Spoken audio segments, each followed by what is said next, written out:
Welcome to the Boxing Source Podcast, where we go over the latest news in boxing and react to all of the fights that happened in the past week. Now, let's go to our host, J.R. Bell. Yo, what's going on? What's good, everybody? We should be here live for April 12th, 2026 for the Boxing Source Podcast. Thanks, everyone, for listening in live here, whether it's through YouTube or Rumble, or you'll be listening to the replay or checking out the replay, or through audio form through Spotify. We got a number of things here that we're going to be talking about. Wanted to do a rundown of some of the action that did take place over the weekend, plus focus on a couple of topics here, of course, from what happened at Tottenham Hotspur Stadium on Saturday, and it was on Netflix. So we're going to be talking about that, a few of those things that were going on after the fights as well. But of course, we want to do a rundown of some of the fights that did take place here this weekend, right? We had some action that was going on through ProBox, in a couple of days, whether it was either Friday night or Saturday night. You had some in Newark, you had something over in Atlantic City. So wanted to kind of like talk about those fights that did take place, there as far as like the main events and things like that. And a few of the fights that were on the undercard for ProBox, but also some of the action that did happen that maybe some people missed live, but you might have been able to catch a replay of it because we had something going on in Japan that was on early Saturday there. Like that was like before the whole thing with the Fury-Makhmudov and all that type of stuff. You feel me? We had Tenshin Nasukawa versus Juan Francisco Estrada, man. And listen, man, I had said when that fight was announced or whatever it is, and then we got the fight week and everything like that. I said, listen, man, I could only watch boxing live to a certain point. Listen, those cards in Japan where you have to wake up at 3 a.m. Eastern time or something like that, or try to catch it at 6 a.m. Eastern time. Man, I can't be making all of those. You feel me? So I wasn't able to watch that fight live, but I did catch it on the replay, and hey, that was a pretty good scrap. It was a pretty good scrap. You know what I mean? So I'm going to be talking about that here as well. But of course, a lot of people focusing on what happened in Tottenham with the return of Tyson Fury. Shout out to real quick for those here on the live chat through YouTube. There, you got Dondrick in the building. That's here checking in. You got Jesus Sims, checking in there. And he said, he said, one, he to come sit down beside. Hey, man, hey, if you talking about Juan Francisco Estrada, I'll tell you this, man. That fight against Tenshin Nasukawa, that was a good fight, man. That was a good fight. He said, hey, he went for a payday. Estrada went for a payday. Hey, man, I've seen a lot of fighters go step in the ring for fights and have a payday and not have an effort like what Juan Francisco Estrada had. You know what I mean? But I thought it was a good fight. Good performance there, at least from an offensive perspective from Tenshin Nasukawa, because you saw some punches that you got Nasukawa. Of course, he ain't been a pro boxer for that long. I mean, that was his ninth professional fight. This is, of course, he was coming off of his loss to Takuma in a way. There, that was back in November. So getting back in the ring there against Juan Francisco Estrada, of course, former champion, and things like that, and one of those guys that was having those bouts against Chocolatito Gonzalez and Carlos Cuadras, and what else? He fought Srizaket Rungvisai also. So of course that was like the golden era, as they say, the super flyweight division. Yeah, Juan Francisco Estrada was part of that. We had like 2 wins there over Chocolatito Gonzalez, right? But of course, he had fell short to Jesse Bam Rodriguez, back in 2024, where, hey, for Bam Rodriguez, that was like one of his better performances that he's had in his career, right? outside of the Sonny Edwards fight where he just beat Sonny Edwards up. But here, after like having one fight last year, getting back in the ring here against Ten Sheen, it was like, okay, do we know if Juan Francisco Estrada, still got something, or if it was like, hey man, this could be it, this could be a wrap. If he gets beat up by Ten Sheen, then we know that that's basically it for him. But I felt like, hey, he gave like a good effort. There were a couple of times where he was catching Ten Shin with some good shots. In the first half of the fight, where he was landing some big power punches, you could hear the crowd going like, "Oh!" Like they were like gasping because they couldn't believe it. When it came to Ten Shin or something like that, like, he got hit with like those big shots from Ron Francisco Estrada, right? But props to Ten Shin. He was still there, right in front of Estrada and landing, punches himself. I think, from an offensive standpoint, he's like kind of grown a good bit. He was like switching things up as far as like switching, how he was throwing his left hand, whether it's a straight left or going around with it. Of course, he's like there's what like a southpaw, so going up against an orthodox fighter there in Juan Francisco Estrada, he was kind of like timing Estrada a little bit, throwing good timely combinations, and just broke down Juan Francisco Estrada. Now there wasn't like any like real knockdowns. There was something where Estrada did go to the canvas, but that was like after a head clash. But still, you could see that for Ten Sheen, he was what doing pretty well here up to the point where they did call the fight. You know what I mean?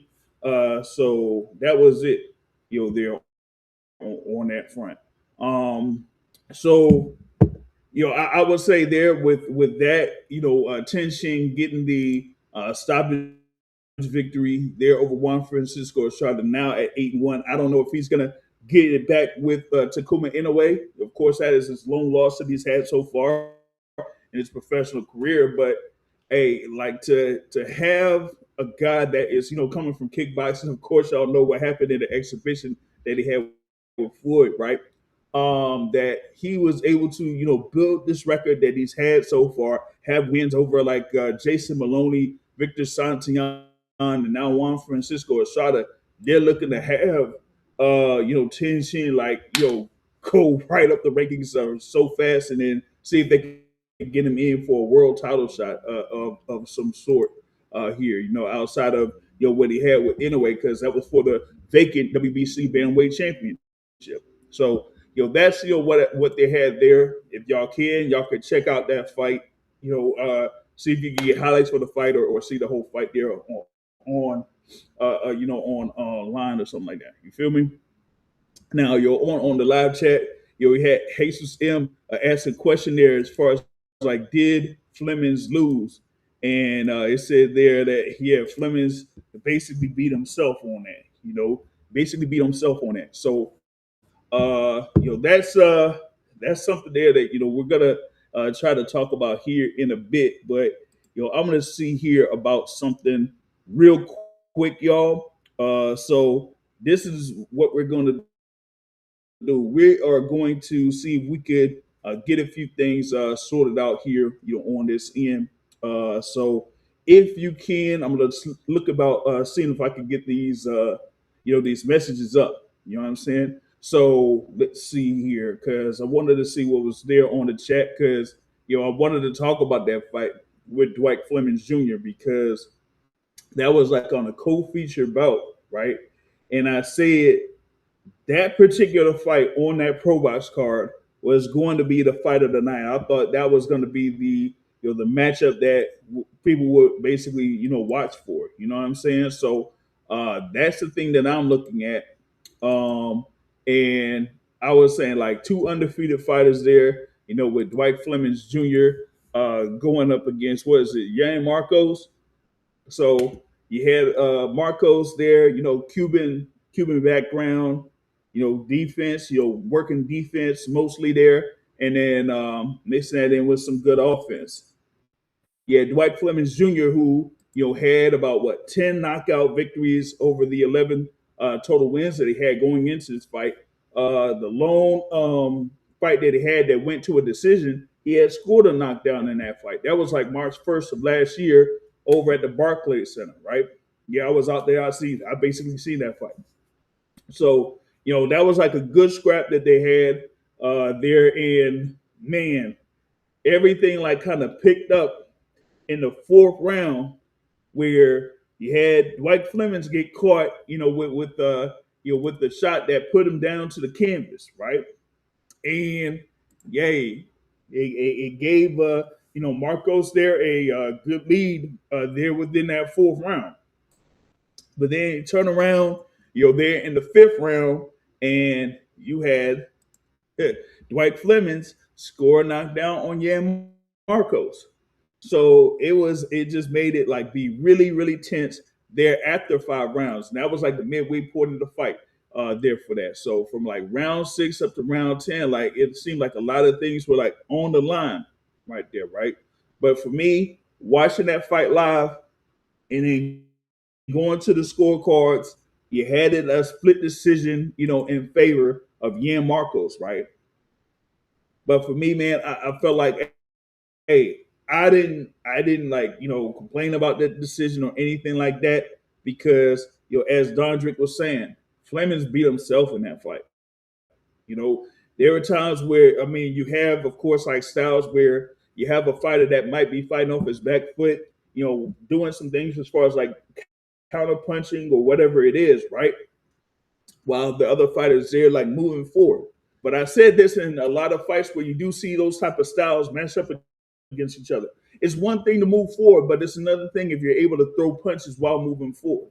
All right. So, with that, for Dwight Flemings, there were a lot of times where he was not throwing jabs, throwing jabs while moving forward.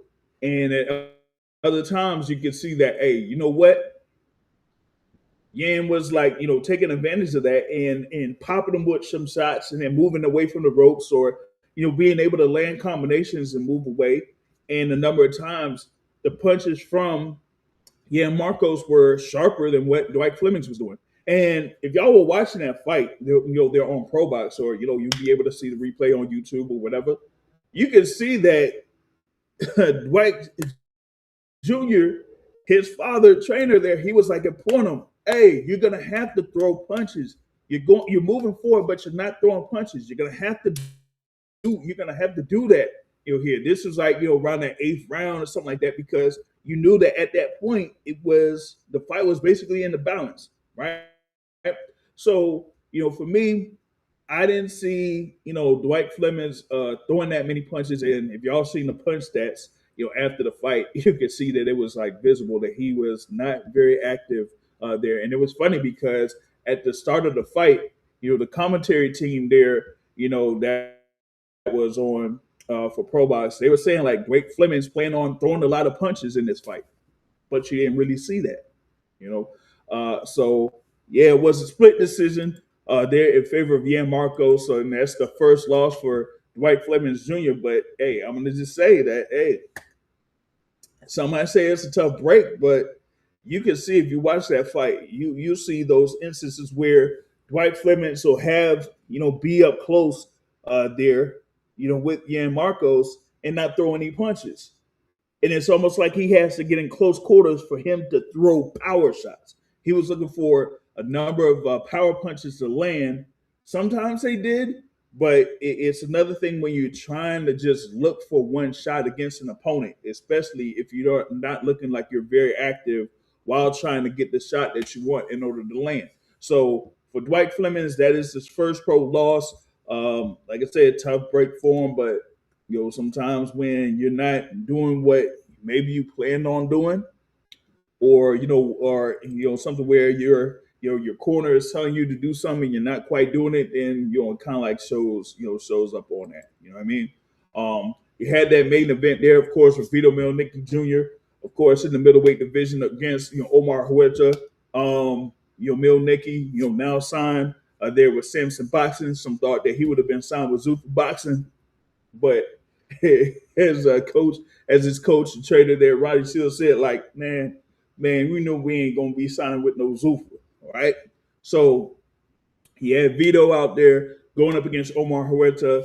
Huerta was going in there, with the undefeated record, but we had a whole bunch of the fights over in Mexico or something like that, where we had Vito Milnicki, of course, coming off of his performance against Samuel Moma over in Riyadh, right? So that was like part of what was that, Ring 4? Yeah, that was should be Ring 4 over there in Riyadh, getting that TKO victory. So he's there as like one of those rising contenders in the middleweight division right now. So you can see that he was, putting some punches together, and things like that. Um, and kind of like work some combinations. But given the Pro Box commentary team, there you have Paulie Malignaggi there, you have Chris Algieri there. They're kind of like picking spots at Vito Milnicki, saying that you can see that he's fundamentally sound. He's fundamentally sound. Could throw good combinations, time a few things well here and there. But they said like he didn't like step it up to that next level to say, okay, this guy's not, at your level, then let's see if you could, get to the next point and kind of like wear him down and then eventually break him down for a stoppage. But it looked like he was trying to do that. But at the same token, when he was doing that, he was opening things for Omar Huerta to land shots to the body or, land a couple of things here and there. So I think it was something where the page for Vito Milnicki Jr. was like good enough for him to just stay at a good enough distance. Even though Huerta was a taller fighter, it looked like Milnicki was doing a great job. There from a distance, so he was able to get that decision victory. He collected like some more belts there to kind of like get in the rankings with the WBC and the IBF. So we're going to see like what the path's going to be here for Vito Milnicki Jr., particularly with this WBC Continental America's belt that he was able to get in this fight. He could be there in the WBC rankings. We got to see what's up with the WBC in the middleweight with Carlos Adames saying that he's moving up to 168. If he moves up to 168, that WBC belt will be vacant. Do we have an interim champion with the WBC? Yeah, we do. Jesus Ramos. But you can see Jesus Ramos going up against Miramir Sultanov, who's ranked at number 1 for the WBC for over a year or something. But outside of that, you can see Vito kind of like getting the picture, with that. Dondrick there on the chat said, hey, I guess he was pissed off there at Dwight Flemings Jr. Yeah, man, listen, if you was going for Dwight Flemings, there in that fight, you can see all of those opportunities that he could have had, there against, Yan Marcos. But it's almost like he didn't get that whole little pursuit down as far as like, tracking down the opponent, cutting off the ring and something like that. Like you can have the movement to cut off the ring, but you also got to be like, hey, you know what? I'm going to cut off this, exit point, throw shots to the body, throw jabs if I'm going to try to move forward and then, get in with the power shot. But you didn't really see that there from Dwight Flemings in that fight that he had against Yan Marcos. And, I've seen that in, a couple of fights, at that level and at a higher level where, it seems like a guy that is tracking down a fighter that's backing up to the ropes and not, either jabbing their way in or like not throwing a punch to prevent a guy from getting away from, their line, So like, for example, I kind of like bring up what it was, the two fights that you had with Artur Beterbiev and Dmitry Bivol, where Beterbiev looked like he would have a good lead and looked like he would have Dmitry Bivol in trouble to where, Bivol would have to move around the ring with his back to the ropes.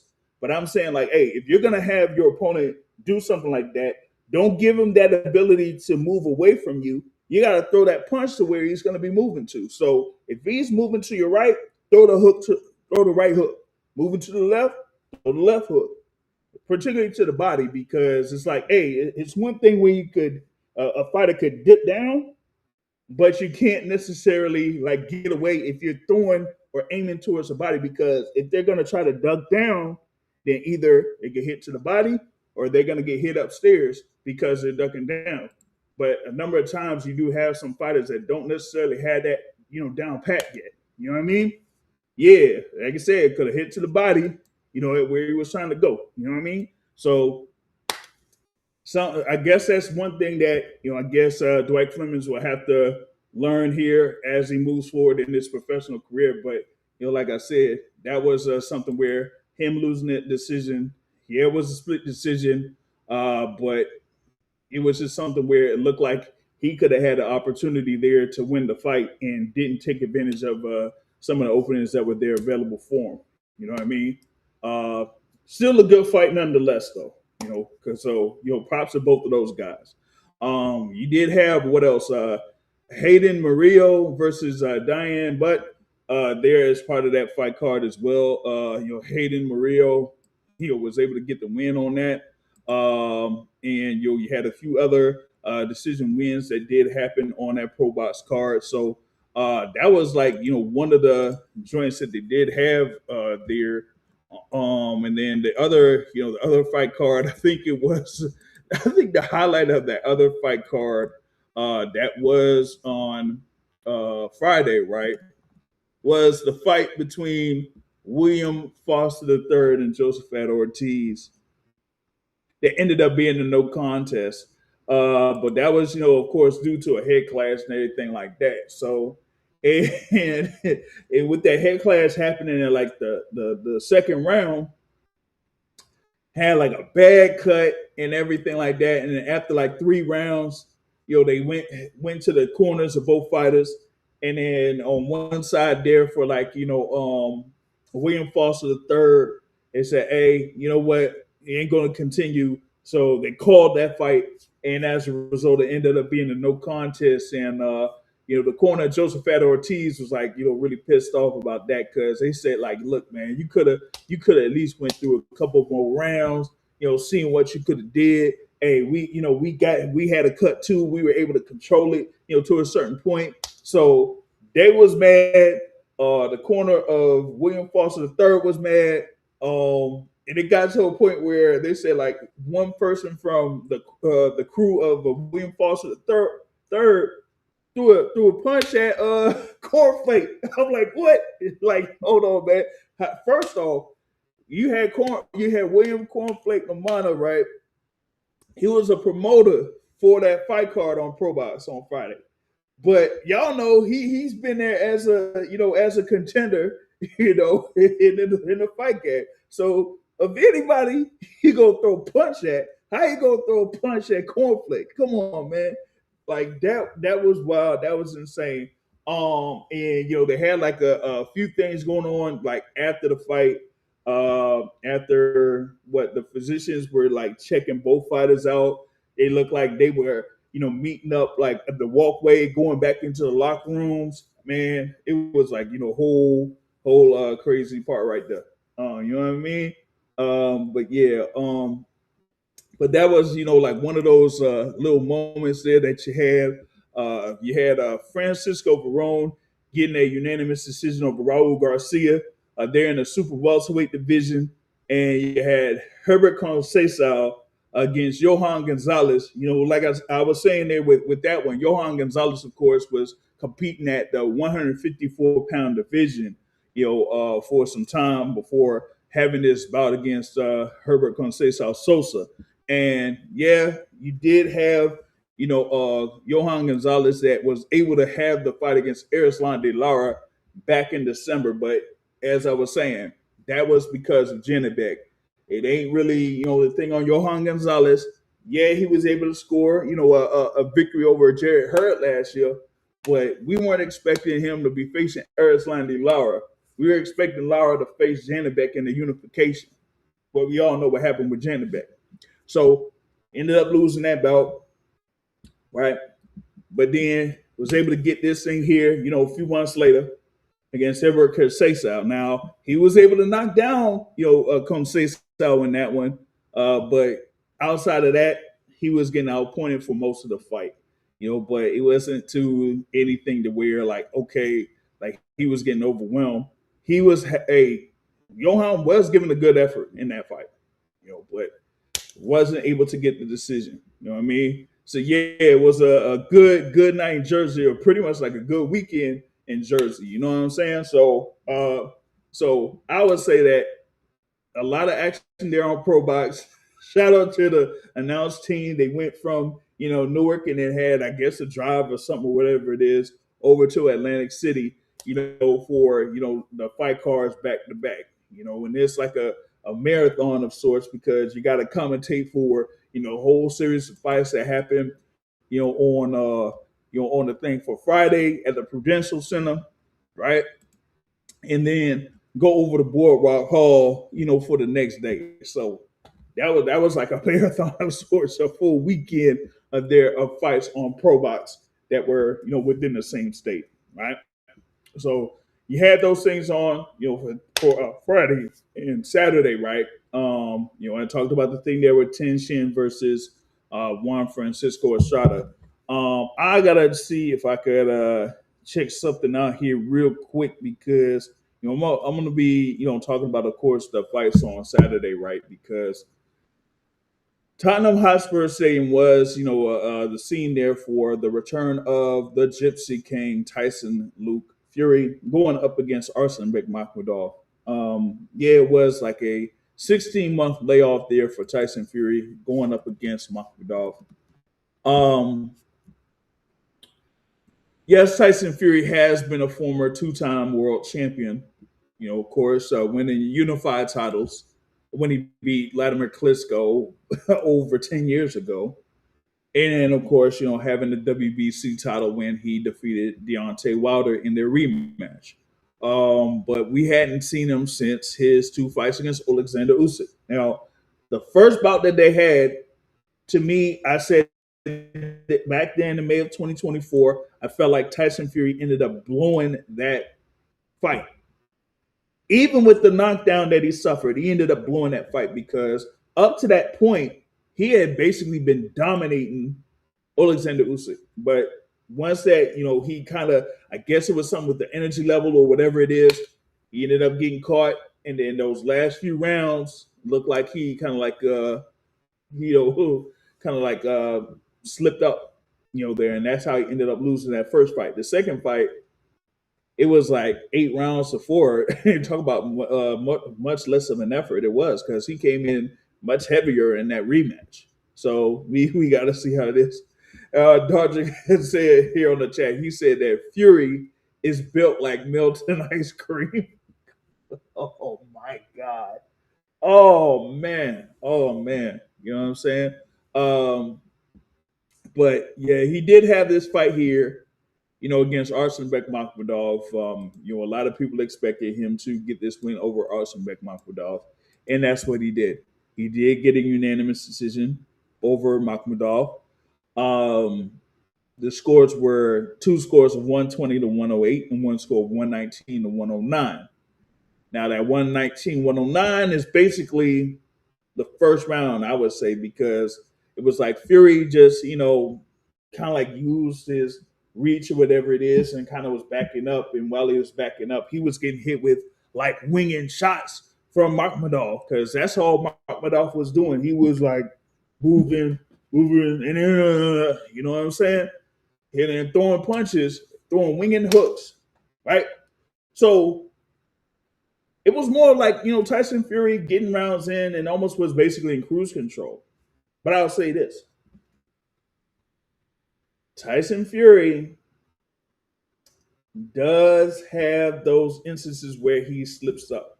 Now, listen, it was against Arslanbek Makhmudov. It was after an extended layoff, but we've seen these instances here with Tyson Fury. And the thing with Tyson Fury is, yeah, he's been able to, he built that undefeated record. He was able to be multi-time world champion or whatever it is.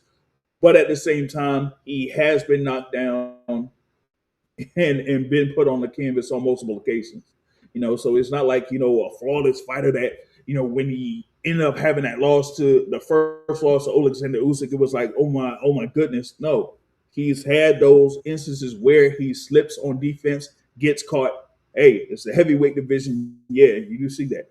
But for the expectations that people have of Tyson Fury from what he's done in his career, um, They say that hey, he should have been able to like easily dispatch Arslanbek Makhmudov, right?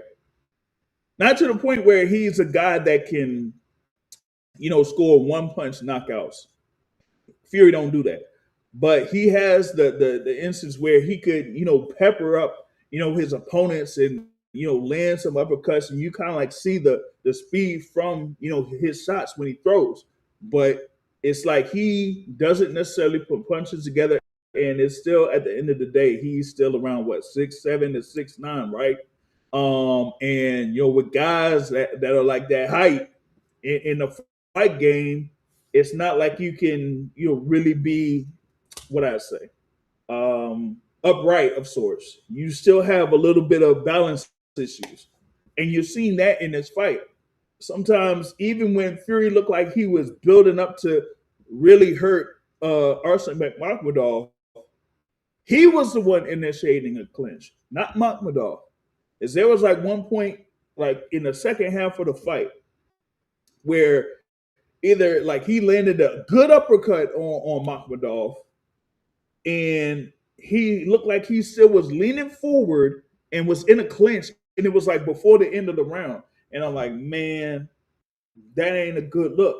Now, he was saying that when he did have the camp for this fight against Makhmudov, he wasn't like, having Sugar Hill Stewart there full time. He was working with his boys or something like that, the Joseph Parkers or a few other fighters that are out there, but not necessarily with, Sugar Hill Stewart full time. So when you did see Stewart there in the corner, yeah, that was just, him being there like he was flown in, for fight week or whatever, but as far as like actually having a full camp, Fury, not necessarily. You know what I'm saying? But hey, like I said, hey, yeah, you can't train height and reach. No, you can't.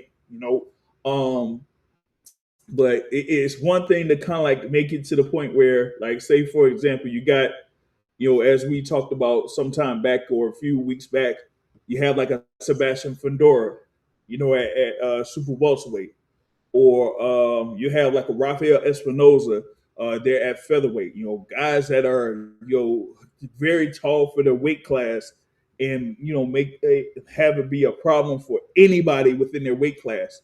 But at least they seem like they're able to properly use their height and reach to where they could either like make it very difficult for you to get within range of them, or they'll make you pay. I mean, or they'll make you pay if you try to get up close to him. With Tyson Fury, he knows that he has a jab. You can see that he has those. He still has those moves where he'll stutter step and he'll jab and he'll give you like different looks, or have it to where you don't know where to block because he's like either faking to go down and then throw the punch up, or he'll be like upright and then just throw the punch down because he has that height and reach and can get to the body or get up top. But still there's some times where he'll look like he'll lean back when he's trying to defend against a punch or try to dodge a punch. He doesn't like try to stay upright or try to, as they say, like roll with it and try to come back with a counter. you know and that could be an issue of sorts. Like, yeah, he was able to get a near shutout win over Arslanbek Makhmudov, but y'all seen the look of Tyson Fury after the fight. You've seen a couple of welts that he had, there on the cheeks and that type of stuff, or some around the eyes, and that's from like a few punches from Arslanbek Makhmudov, right? And the thing about it is that everybody knows what this thing was like, kind of built up to. Okay, this is built up. Let's see if we could potentially have the heavyweight fight there of Britain, a battle of Britain, as Tyson Fury said, between him and Anthony Joshua. And yeah, Anthony Joshua was there in attendance, was there, floating around front row and all that type of stuff, because he was, watching a couple of the heavyweight fights that were on the main card. And he was there to, see Tyson Fury. He was there, watching. He was, having the phone up, recording and all that type of stuff. If you watch it here, you can see me with the cell phone. That's basically like, what Anthony Joshua, right? But even, with that whole performance there, You did have Fury, of course, being the same old Tyson Fury, like, yeah, there's only one Tyson Fury and all that type of stuff. You know what I mean, right? And then he was like, yeah, I want to challenge JJ. Yes, you. I want you in the ring. What about Britain and all that type of stuff, right? So he got of course the folks out there at Tottenham Hotspur Stadium all amped up, seeing if they were gonna finally get the fight right. He's like, let's give the fight fans what they want, what they've been all been waiting for, and all that type of stuff, right? But Joshua was like, there like he like had, of course he's like nonchalant, man. He don't get like too high, too low, whatever it is. He's like, yeah, mate, salute, salute. It did.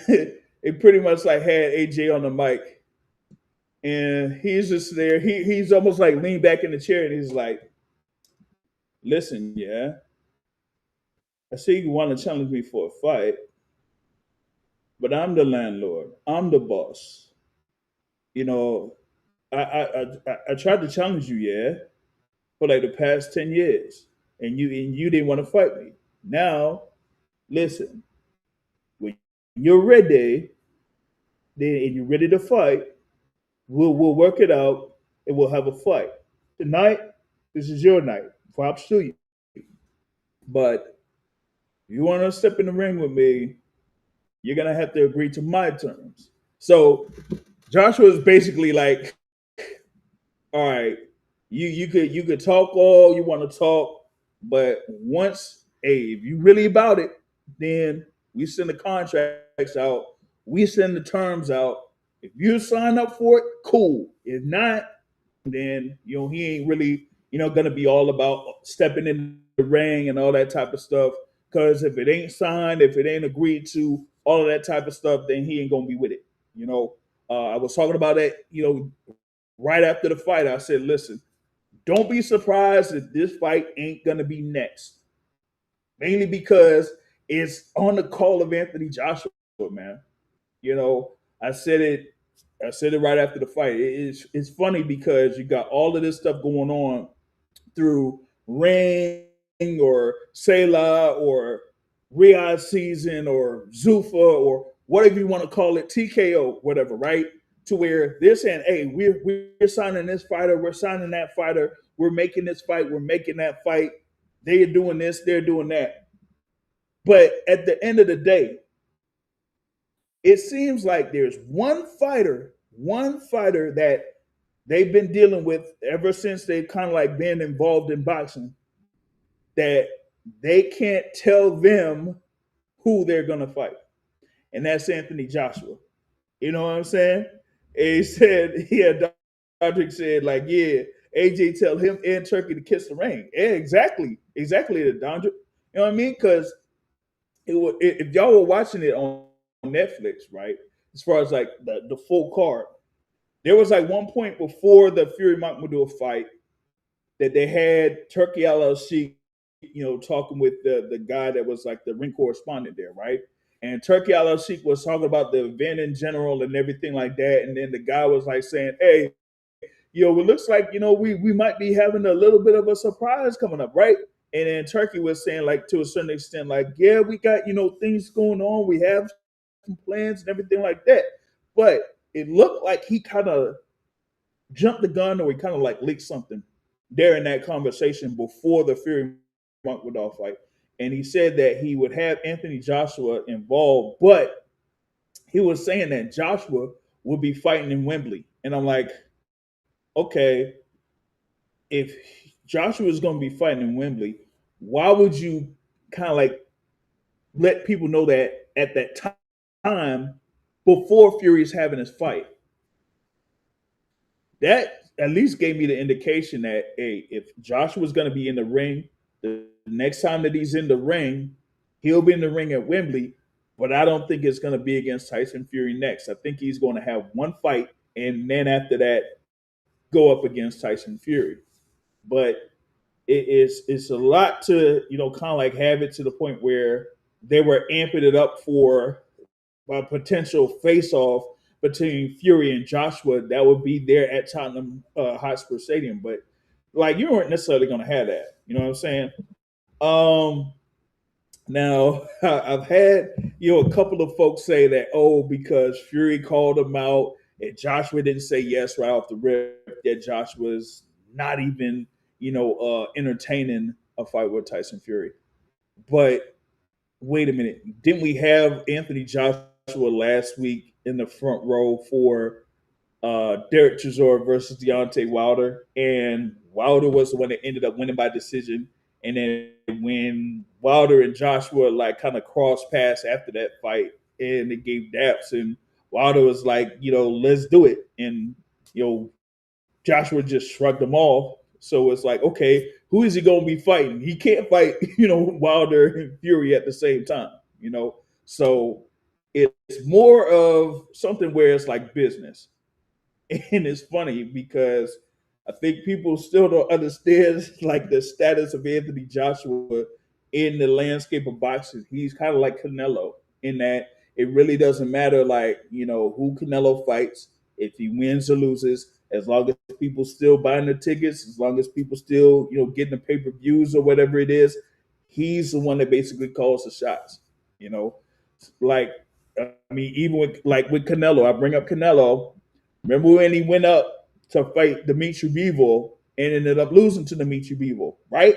He lost to Dimitri Bivol, but did that whole all the success and the popularity and all that type of stuff rub off on Dimitri Bivol? No, like Bivol had to fight with what was it, Zerto? After that, nobody was really calling for Dimitri Bivol after that. You know what I'm saying? So you got someone like Anthony Joshua that he lost to an Andy Ruiz Jr., right? Or he's lost to a Daniel Dubois, right? Or he lost to Alexander Usyk, but still at the end of the day, people out there in the UK, they out there to see Anthony Joshua. So you got Tyson Fury that probably, according to some, may have had a more successful career than Anthony Joshua, but folks ain't going out there to really see Tyson Fury like they are for Anthony Joshua like that. You know what I'm saying? So that's why it feels like Joshua is there with that smug look, like I said, and he's like saying, "Listen, I see this guy Fury. I watch him fight, and he looks like he wouldn't be able to survive with me. And listen, back when we was kids, I was punching him up.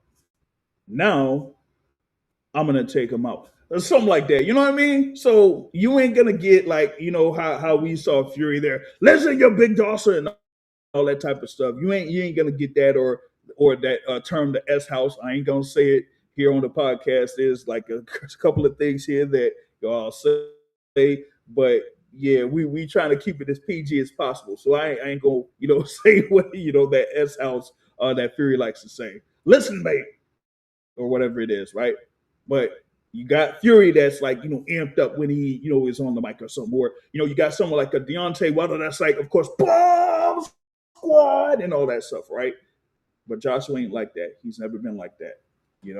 So with that, I say that he's looking to make these fights, see what the financials are for it, and we just move forward. Shout out to Secret Dance Move in the building. He says that AJ is washed completely. Fury with box circles around him. I don't know about that. I don't know about that. like I saw from this fight here against Makhmudov. If Fury was basically the Fury that we know from 2021 to 2023, I would agree with you. To a point, I would agree with you. But after his fights that he's had with Deontay Wilder, after the fights that he's had with Alexander Usyk, he's getting hit with some good shots a little bit too often. And like I was mentioning here earlier, with Tyson Fury, and this is with like all three of these guys that we're having a conversation. Tyson Fury, Deontay Wilder, Anthony Joshua, right? Yeah, those are the guys that kind of like define the heavyweight division from like 2016 up until 2023 or something like that. Maybe 2024 with you know with Usyk beating Fury, right?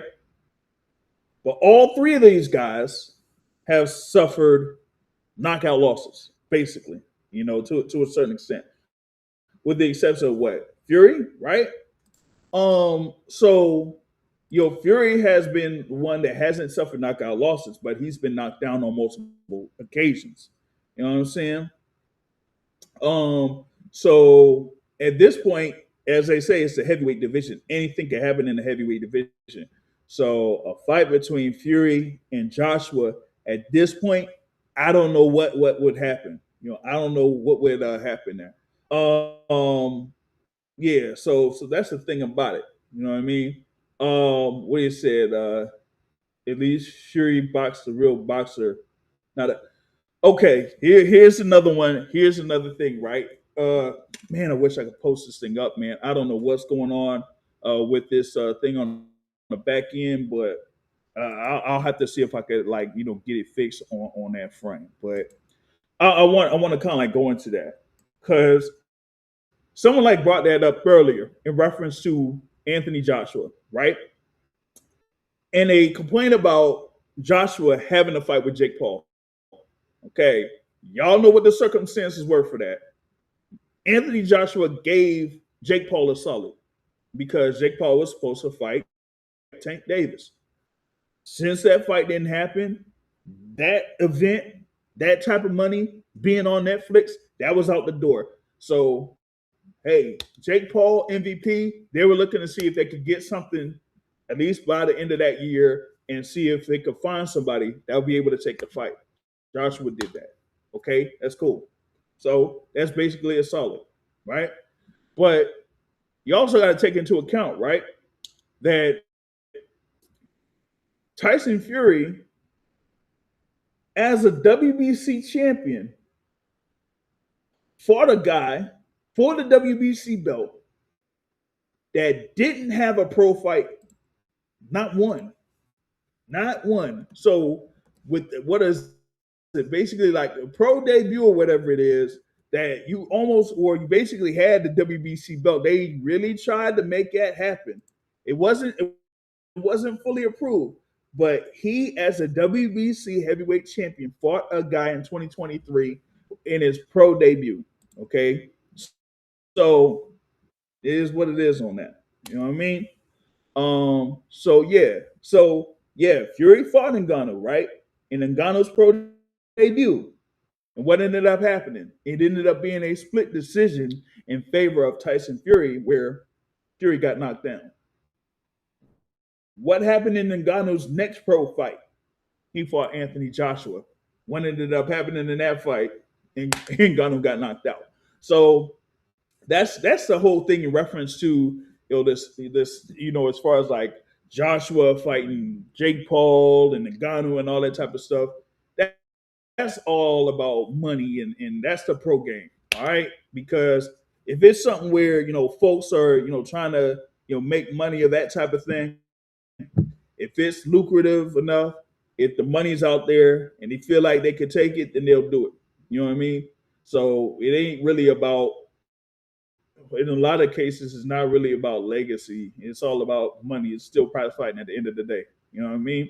So that was that. But as far as like Fury and Joshua, I said it yesterday, say it here today. Joshua's going to have a fight in the interim, and then we're going to get Joshua versus Fury by the end of this year or January of next year. I don't think it's going to be Joshua versus Fury straight away. That's not going to happen. You know what I mean? So that's what you got, here on that front. I mean, a lot of people kind of like say that, hey, yeah, we should finally get this fight with Fury and Joshua. Well, again, it's not that easy in the business of boxing. It's not that easy. Okay. So yeah, so that's how that kind of like breaks it down. For Fury, we'll see. What happens if he doesn't have the Joshua fight next. they have another fight in the interim. And you know, at the same token, like remember that was his first fight within 16 months, and while you did see some flashes of, as they say, vintage Tyson Fury, you also saw signs of him being that 37-year-old Tyson Fury, to where, yep, he did have those lapses. And I think, having those lapses are what gets him caught, what gets him hurt. So, we'll see how that goes on that front. All right. Now we get into the whole thing with the cold feature about you did have Conor Benn going up against Regis Prograis. Um, it seemed like what it was. Two of the stories there surrounding this fight was one, of course, Conor Benn being involved in this card in the first place, and what it took for him to be part of the card, right? Reports saying that he was getting 15 million for this fight. I'm still not buying that. Like, I'm still not. Like, from what the TKO group president said, I still don't buy that Conor Benn got paid 15 million for this fight against Regis Prograis.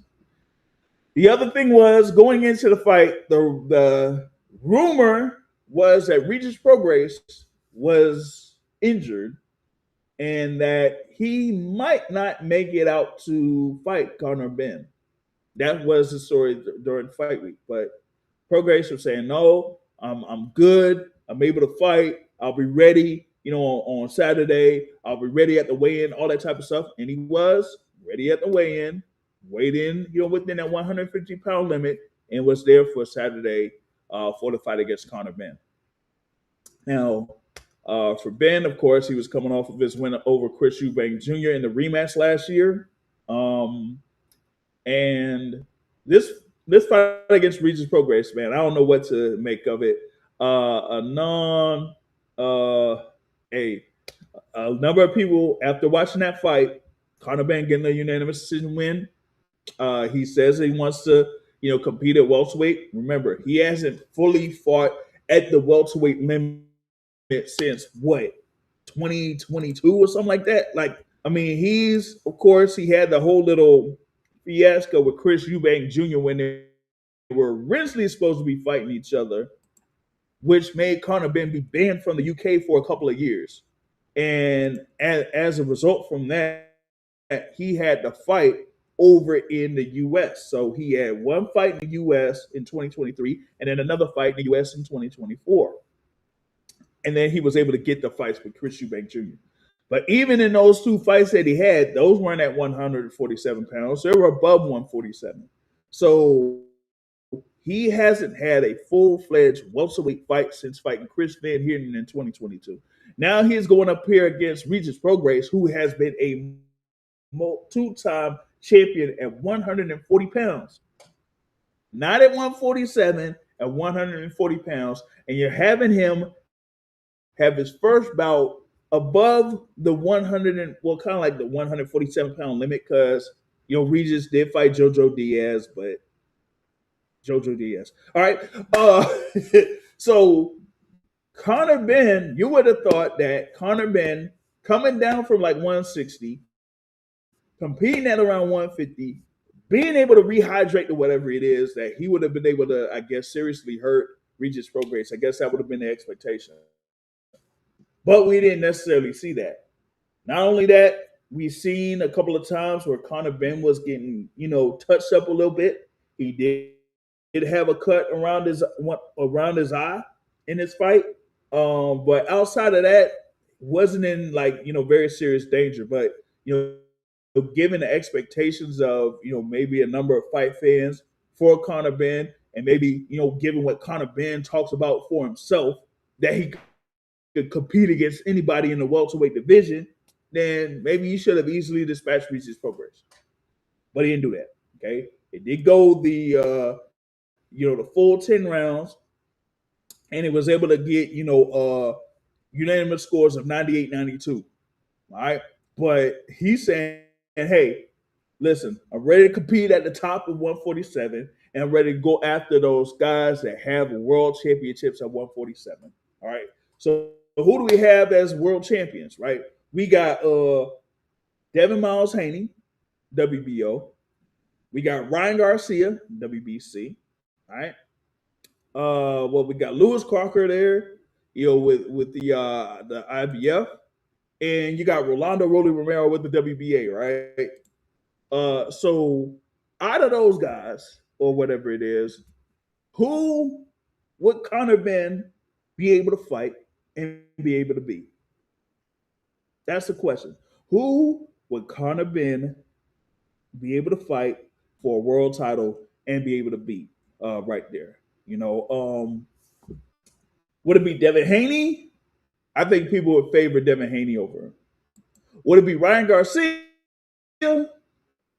Some might, given Ryan Garcia's performance against Mario Barrios, they might lean towards Ryan Garcia. Would it be Rolly Romero? Who knows, man? Who knows? You know. And then of course you got Lewis Crocker, that's out there with the IBF belt. So out of all of those guys, hey, I don't know. I would say that maybe something with Lewis Crocker if they could set something up with him. But I don't know. I don't know who Conor Benn would be able to get in there with and kind of like have the upper hand against, so to speak.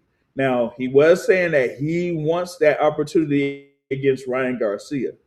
He is rated number one in the WBC. Okay. And he might push for the WBC to name him as a mandatory challenger. But we'll see how that works out. Maybe they have a little relationship with the WBC, but who knows? Dodrick says that Conor Benn can't compete with none of them. Therefore, a world title. That would be crazy if they're on that front, man. But I have to see, how that will work itself out. But given this performance from Conor Benn, I don't know. I don't know if he'll be able to properly compete. Now, I'll tell you this. Okay, if you say that Conor Benn could compete with none of them that are currently holding the world title, what about a former world champion and Brian Norman Jr.? What about that? What about Brian Norman Jr.? Would Conor Benn be able to beat Brian Norman Jr. if they fought right now? Okay, who would win, Conor Benn or Brian Norman Jr.? Because that could be a really interesting bout right there. That would be a really interesting bout. Let's see. Dondrick says that Conor Benn would get stopped by Rolly and would get stopped by Ryan, but he could beat Lewis Crocker. He said, and they say that Lewis Crocker is trash. Oh man, I mean, hey, he did have the two fights there with Paddy Donovan last year. Um, with that last one being for the IBF belt. Crocker is supposed to have something set up with Liam Parra, if I'm not mistaken. So I got to see what's up with Lewis Crocker against Liam Parra if they're gonna be making that fight or whatnot. But yeah, outside of that, I don't know who else Conor Benn would be able to get in with. Like, I mean, we're talking about the welterweight division that has like contenders like Teofimo. Well, I don't know about Teofimo because even if he's moving up to 147, I'm not sure if he's going to be available of sorts to kind of like fight someone like a Conor Benn, but we'll see, right? You got like a Jack Catterall that's there as a contender.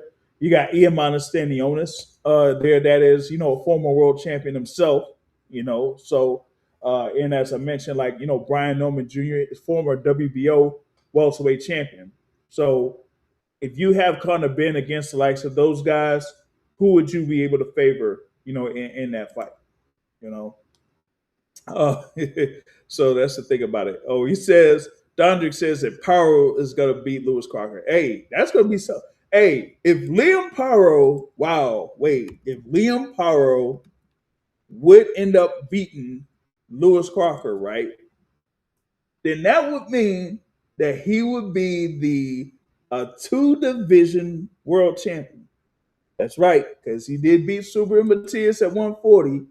So if he fights for that IBF belt at 147 and wins, he will be a two division world champion. You know what I'm saying?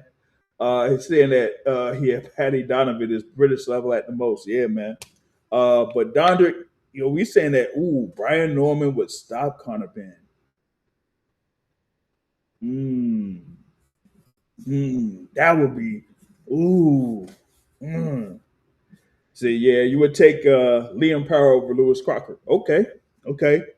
But I mean, we still got to wait and see if we actually have that fight, taking place. I know that there's been, some other fights that have been announced that'll happen, in the summer. You know what I mean? So, hey, yeah. Uh, he also says that Richardson Hitchens is a dummy because he could have tried to get that belt off him at 47. Hey, I don't know what Richardson Hitchens is doing. Listen, he has a whole thing with Zuffa. He says he signed with Zuffa Boxing. We gonna see what he's gonna end up having for a fight.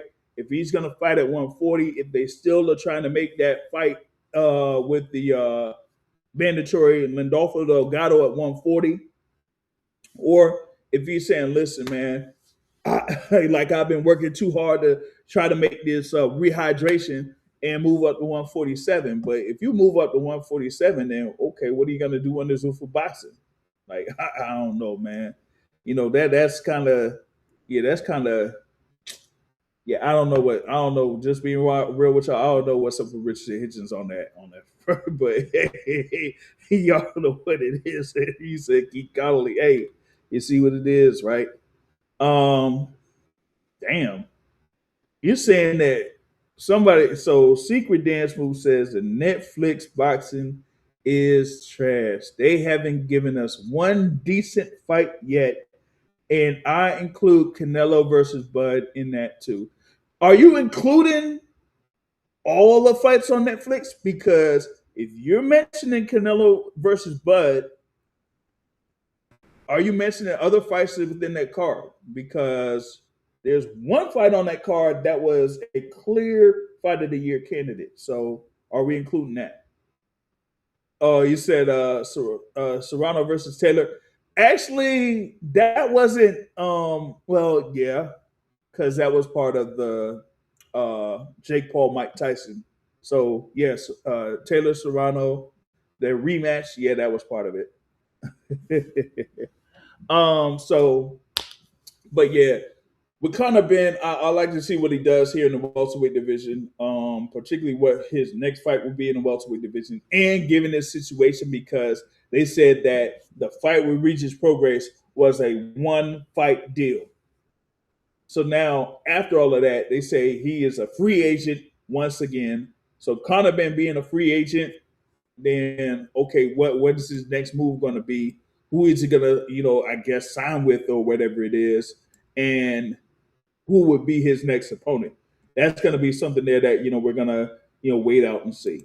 Now, as far as like the other fights that did happen on that main card, you did have, as they say, Jamie TKV versus Richard Riakporhe on there in the heavyweight division. Yeah, Riakporhe just beat TKV up. Like I listen, they said like Riakporhe, was competing there in the cruiserweight division for some time, and then got up to heavyweight. At one point, he fought Chris Billam-Smith in 2024 and weighed in at 200. His next fight that he had in heavyweight was at 235. How do you go from like 200 to 235 in your next fight? That's hey, he said like hey, he was like really really struggling to make cruiserweight at those times. So I guess he should have. It was way overdue for him to be a heavyweight, but he ended up beating up Jamie TKV in their fight at Tottenham Hotspur Stadium. They're winning the British heavyweight title. But you also had there in the opener on the main card, Fraser Clark versus Justice Huni, with Justice Huni getting a win there by majority decision. And that was a pretty good fight. That was a good fight there in the heavyweight division. Justice Huni is a tough out for anybody. Of course, he had the fight against Fabio Wardley last year, where he looked like he was winning the fight, like clearly winning the fight, but ended up, getting knocked out in the 10th round. So he was going up against Frazier Clark, who also, lost to Fabio Wardley. And, for Frazier Clark, that one was a good, like, kind of comeback effort after losing by first round knockout to Fabio Wardley, but his effort wasn't enough there for the decision. And Justin Sunni, was able to get back in the win column there. But I thought that was a really good fight there in the heavyweight division. You know what I'm saying? Uh, he said he called out Johnny Fisher. That's basically his level. Yeah, yeah, yeah, yeah, yeah. You know what I'm saying? Yeah, yeah. Wardley knocked clean out. Yeah, man. Huni will never be the same. Maybe he won't. Maybe he won't. Sometimes when you have a knockout of a certain magnitude, that how you respond to punches after that fight, really affect you. So we got to see like how that works out, there for Justin Shuley as he, I guess, moves along there within the British heavyweight division of sorts there. But that's what you had on that front, right? But mainly that is what we had from Tottenham Hotspur Stadium was that you had Tyson Fury getting a decision win. You had Conor Benn getting a decision win. You had what was it? Just one knockout. Like Jamie TKB gets knocked out by Richard Riakporhe, but the other three fights that were on the main card, they all went the distance. That's what you had there. So, but I feel like even though you did have that, I thought that main card, how they kind of moved from fight to fight was pretty quick. I thought it was pretty quick because some of these fights that we have over here that I've been to, listen, it'll be like one fight will go like the full 10 rounds or the full 12 rounds, and then it'll be like 20 to 30 minutes or more before the next fight starts. I'm like, come on, man. Like, come on. Why are we having this much of a break? It's insane. You know what I mean? It says that the Pro Box card was far better than Netflix for probably 1% of the budget. Which Pro Box card though? Like, was it the one on? You must be talking about the one on Saturday, like the one with Vito Milnicki on it, and of course with the Dwight Fleming's versus Yan Marcos as a co-feature. You must be talking about that card. But hey, man.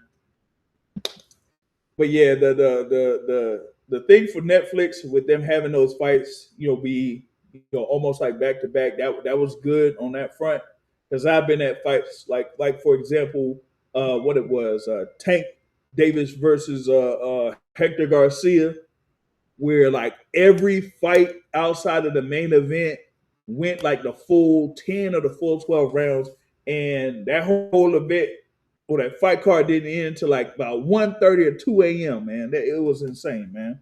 You know what I'm saying? But yeah, that's kind of like what you had there on those fights at Tottenham Hotspur Stadium. But we'll see what the next big event in the UK is going to be. You know what I mean? They said the Vito Milnicki card. Hey, I mean, Pro Box has had either some good cards or good fights. The one that they had on March 13th, man. We had a fight of the year on that. You know what I mean? So hey, sometimes Pro Box they'll be having some great cards and some great fights. They did have, of course, it's back to back, and the next event they have, of course, is May 1st over there at Maryland Live. So we're gonna see what they do here with this card at Maryland Live. You got what is it, Sambatar Denabat versus Kobia Soldier Breedy as the main event, and then you're gonna have Francois Scarborough Jr. on there at the co-feature. So that's going to be, looks like that's the next Pro Box event that they got, coming up. All right. But, the other thing here that I was going to, go through is Osleys Iglesias winning the IBF super middleweight title. It was vacant. Yeah, it was vacant. Of course, you had Terrence Crawford vacating all the titles. So You had Osleys Iglesias, of course, looking for a fighter, to step in the ring with him, to fight for the vacant belt. They went down the list and all that type of stuff. Um, of course, it wouldn't have Canelo Alvarez fighting him. You know what I mean? At the time, you would have like a Diego Pacheco fighting him. So they had a Pavel Silyagin that was available to fight for the belt. And man, even from like the first round, man, like it was like easy work for Osleys Iglesias. You know what I mean? Um, so yeah, let me see here, man. I'm gonna hit you up with the link if you're able to join. Hold on a second, because it should be the same joint that I sent the other day. But let me see here if it works for you there. So, but yeah, I wanted to kind of like talk about the joint there with Osleys Iglesias. It should be it was like kind of like easy work for him to get this win, stop his win over Pavel Silyagin. But Silyagin, oh my god, like man, when I seen Silyagin, throw the punches and try to land punches on Osleys Iglesias, I was like, oh no, man, this is not gonna work, bro. This is not gonna work. I didn't think he was going to have a chance at all there against Osleys Iglesias because none of the power shots that he was landing really would affect him, and it didn't look like he was having much of an effort. You know what I'm saying? So let's see here. I'm gonna try to get this link over real quick. Damn it! Hold on a second, y'all. Hold on a second. Uh, So yeah, let me see if I can just post that. And so yeah, I want to talk back about this thing with Iglesias, right? It says like, oh, I'll say Iglesias is the best at 168. Hmm. Hey, if you look at what he's been able to do here, recently, given the current landscape of 168. You have Christian and Billy. You have Lester Martinez. You have Jose Amanda Resendiz. You got Jaime Munguia. Of course, Resendiz and Munguia are going to be fighting for the WBA belt. You got Hamza Shiraz. It's going to be fighting on that Gloria Giza card. I think what against Alan Bejic or something like that. So, hey, yeah, it looks like maybe Iglesias is the more impressive fighter there out of the guys that we have for 168. Yeah, you're gonna have Shiraz versus Bejic there for the vacant WBO. But at that time, let's see here. All right, bet we should be able to have our guy here join in. Hold on a second. But if not, then let me see here. I might have to fix something out. All right.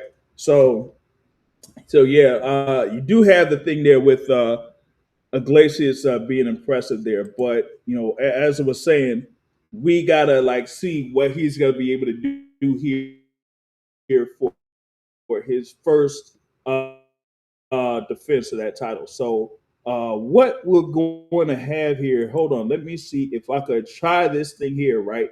Because we are going to see about running something here real quick, y'all. If we can, we're going to have like a short break and then I will be right back. Hold on just a moment.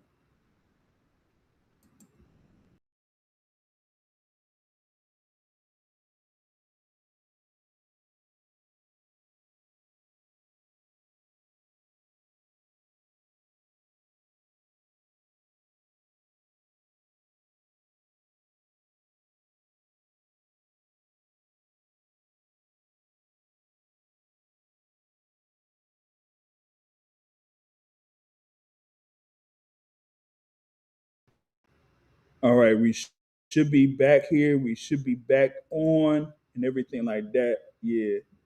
He said we should leave it. Oh man. Oh goodness. All right. So yo, academic, see if you could try to hit the link and rejoin. Yeah, I had to see if I could do something on the back end, but we should be back here with the Boxing Source podcast. So yeah, I was talking about the thing there with Osleys Iglesias, and like I was saying there with him, he was able to easily dispatch Pavel Silyagin, and just get the IBF belt. So that's the thing, with that. And hey, Ida Tiger Promotions there over in Canada, they have two world champions now. With of course with now Christian and Billy, and with uh, now Osleys Iglesias. Okay, so yeah, we do have that. So let's see here. We should try to have our guy here to try to join in here. The boxing academic should be able to check in here in a little bit. Should have been able to add him on here. So if he is able to chime in on what happened this weekend, we'll be able to talk about it here in a little bit. But we should be able to be on or whatever it is. I don't know if he's able to activate the microphone or not. But we should be able to have you join in and then see if we'll be able to chime in and that type of stuff there on what happened this weekend. He's they said there reference to this. We said a pro boxer will put on 30 shows this year. Yeah, we'll see. We'll see. There, but with that being said, man, I have to see what's going on here with that. And I don't know. We got brother Terrell and Boss Academic here trying to join in. Academic, you hear me? Hold on a sec. Yeah, now I can hear you, yo. What's happening? Not much, not much. What's up, Yeah, Terrell? man. Let's see if I can add him on. Yep. All right. The chef should be on. Chef Terrell in the building also, man. What's going on? Please announcements as boxing source, Zufa, boxing champion going forward, please. The Zuffa boxing champion, brother Terrell. you big Oh man. dosser. Oh man. Oh man. All right. Since we got both of y'all on here, man. I wanted to, I guess we could catch up or do a recap of what I was talking about earlier. Of course, there with Saturday with Tyson Fury getting the win over Arslanbek Makhmudov. So he gets the decision, man. I'll start with Mr. Academic first. What is his thoughts on Fury's performance? So when it first sort of started, obviously, Makhmudov had to kind of start the way he started, which was pressure Fury, try to make Fury uncomfortable. And for a couple rounds, I mean, it was maybe not effective, but it was what he needed to do. And so after that, Fury started better getting the range down and better being able to land shots, and then essentially making Makhmudov making him move. And so him as a moving fighter, he's an ineffective fighter. And so it got to the middle rounds where Fury started sitting down, and Fury remembered like, oh, I can kind of punch hard because this crunk style, they taught me how to punch with 2 feet. And so he was landing shots, toward the middle of the round where it kind of looked like, okay, if he keep landing these shots, Makhmudov is going to get stopped if he keep landing these shots. Yeah. And so, then the fight sort of went on a little bit more, and then it just became a sparring match. And then I kind of like dozed off because it got so mundane. Yeah. Yeah. It almost seemed like a glorified sparring session. You know what I mean? Yeah. But, Fury needed to knock some dust off. He got a few rounds. He got 12 rounds. And, yeah, that's what he needed. More than anything, he probably needed rounds. Yeah.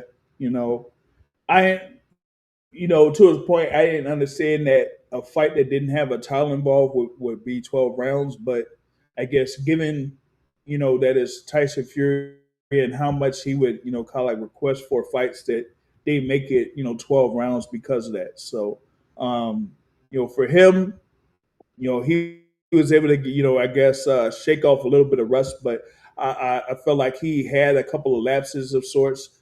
Of course, with one judge giving Makhmudov one round, that was basically the first round where Fury got caught a few times there, like within the first minute and a half of the first round or whatever it is. But you kind of like seen that even with Makhmudov landing only like a few shots in comparison to Tyson Fury, you see like the welts on Tyson Fury, like under his, on his cheekbone or that type of stuff too. So I was like, yeah, he would have to, touch up on a few things from a defensive side if he, wants to, go up against a number of these other more established heavyweights in comparison to Arslanbek Makhmudov. You know what I mean? Brother Terrell, what did you see from Tyson Fury? I mean, you guys pretty much summarized it up.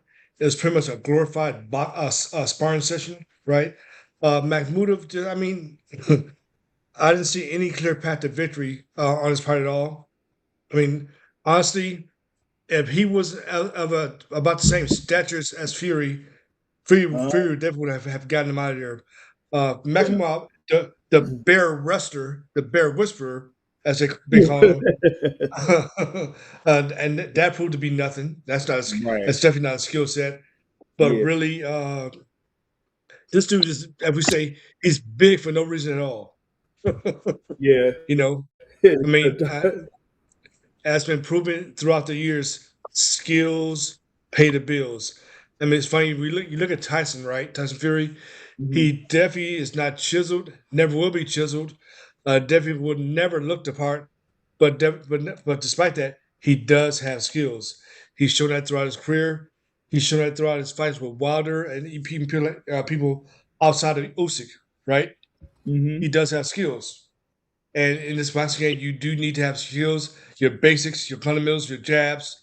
You can't just rely on physical size, physical stature, like what probably Makhmudov was relying on. So uh, at one point, he became a punching bag.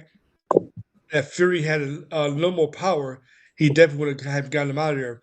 And keep in mind, this is Fury after being out of the ring for 16 months, which is crazy. It's Yeah. crazy. So Fears what retired what 4 or 5 times Yeah. and came back. Yeah. Uh, but one thing kind of look forward to this, right? Of course, I know we're going to get to post fight with Joshua. I know we'll get to that, but now uh, look at welterweight. We finally got rid of that old guard with Thurman, right? He's pretty much gone. He may get a fight too going forward at 154. But even with Spence come back at 154.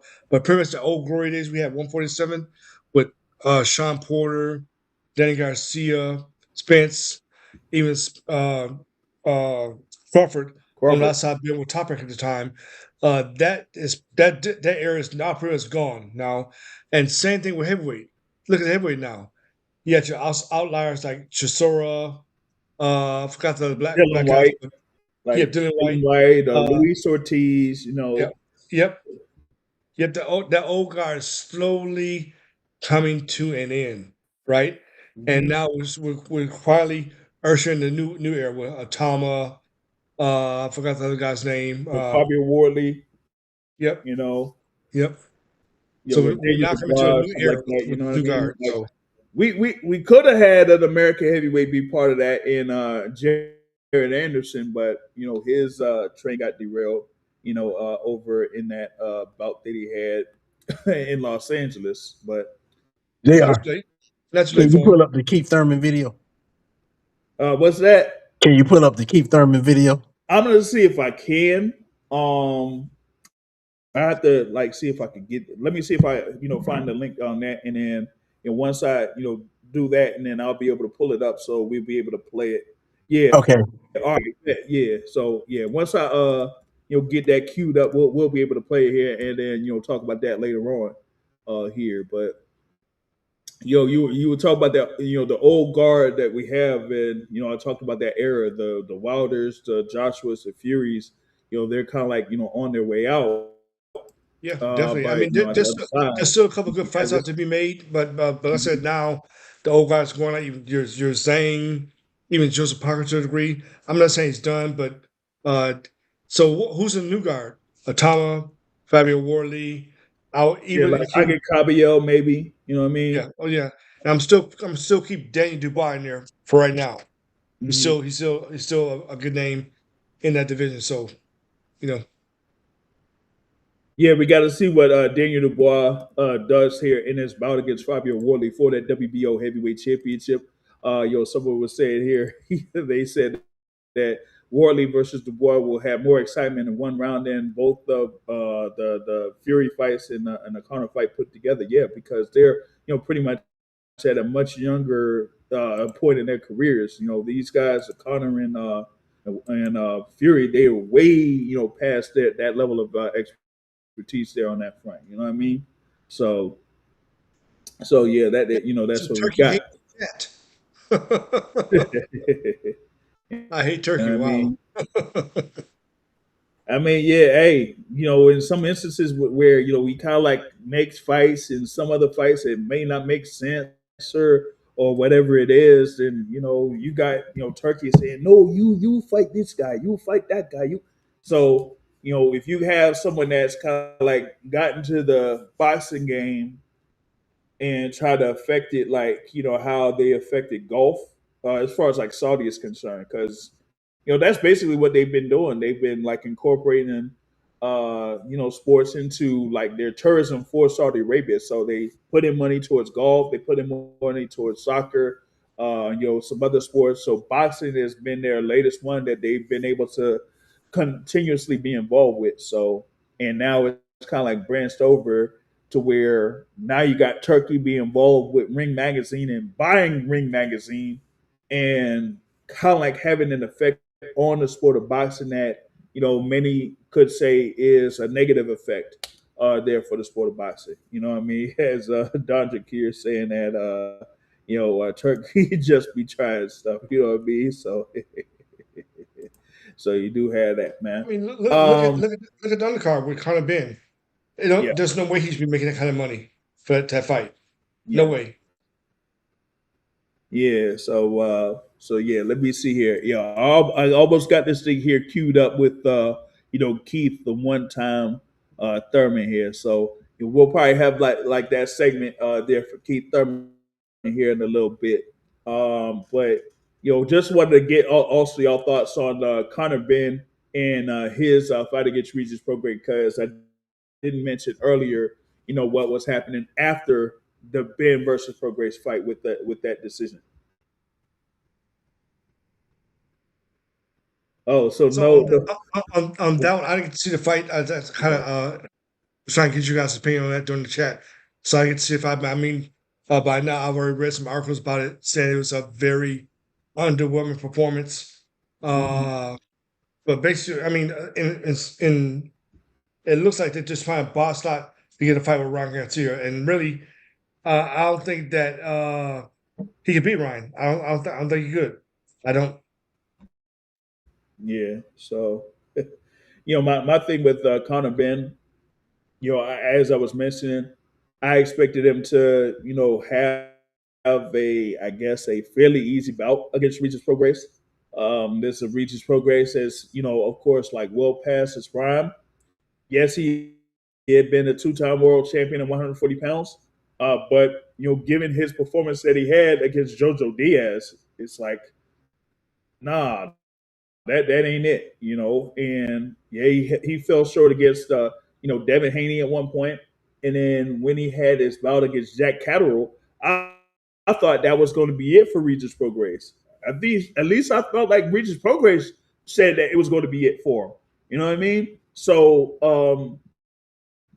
for him to kind of like have the bout against Jojo Diaz and then be put in a position to fight Conor Benn, that's something there on his part. But after having that decision loss to Conor Benn, he said he called it a career, and then he said like all the stuff that they were saying about him on Fight Week, all the rumors. They said it was true. They said he was like had an injury, with his eye and other stuff that was going on, but he still was fighting, and he kind of like made it a story like, oh man, he wasn't looking forward to having a fight, but then he just went ahead and went through with the fight. So I'm like, hey, with Regis Prograis, he was able to have a pretty good career there at 140 pounds.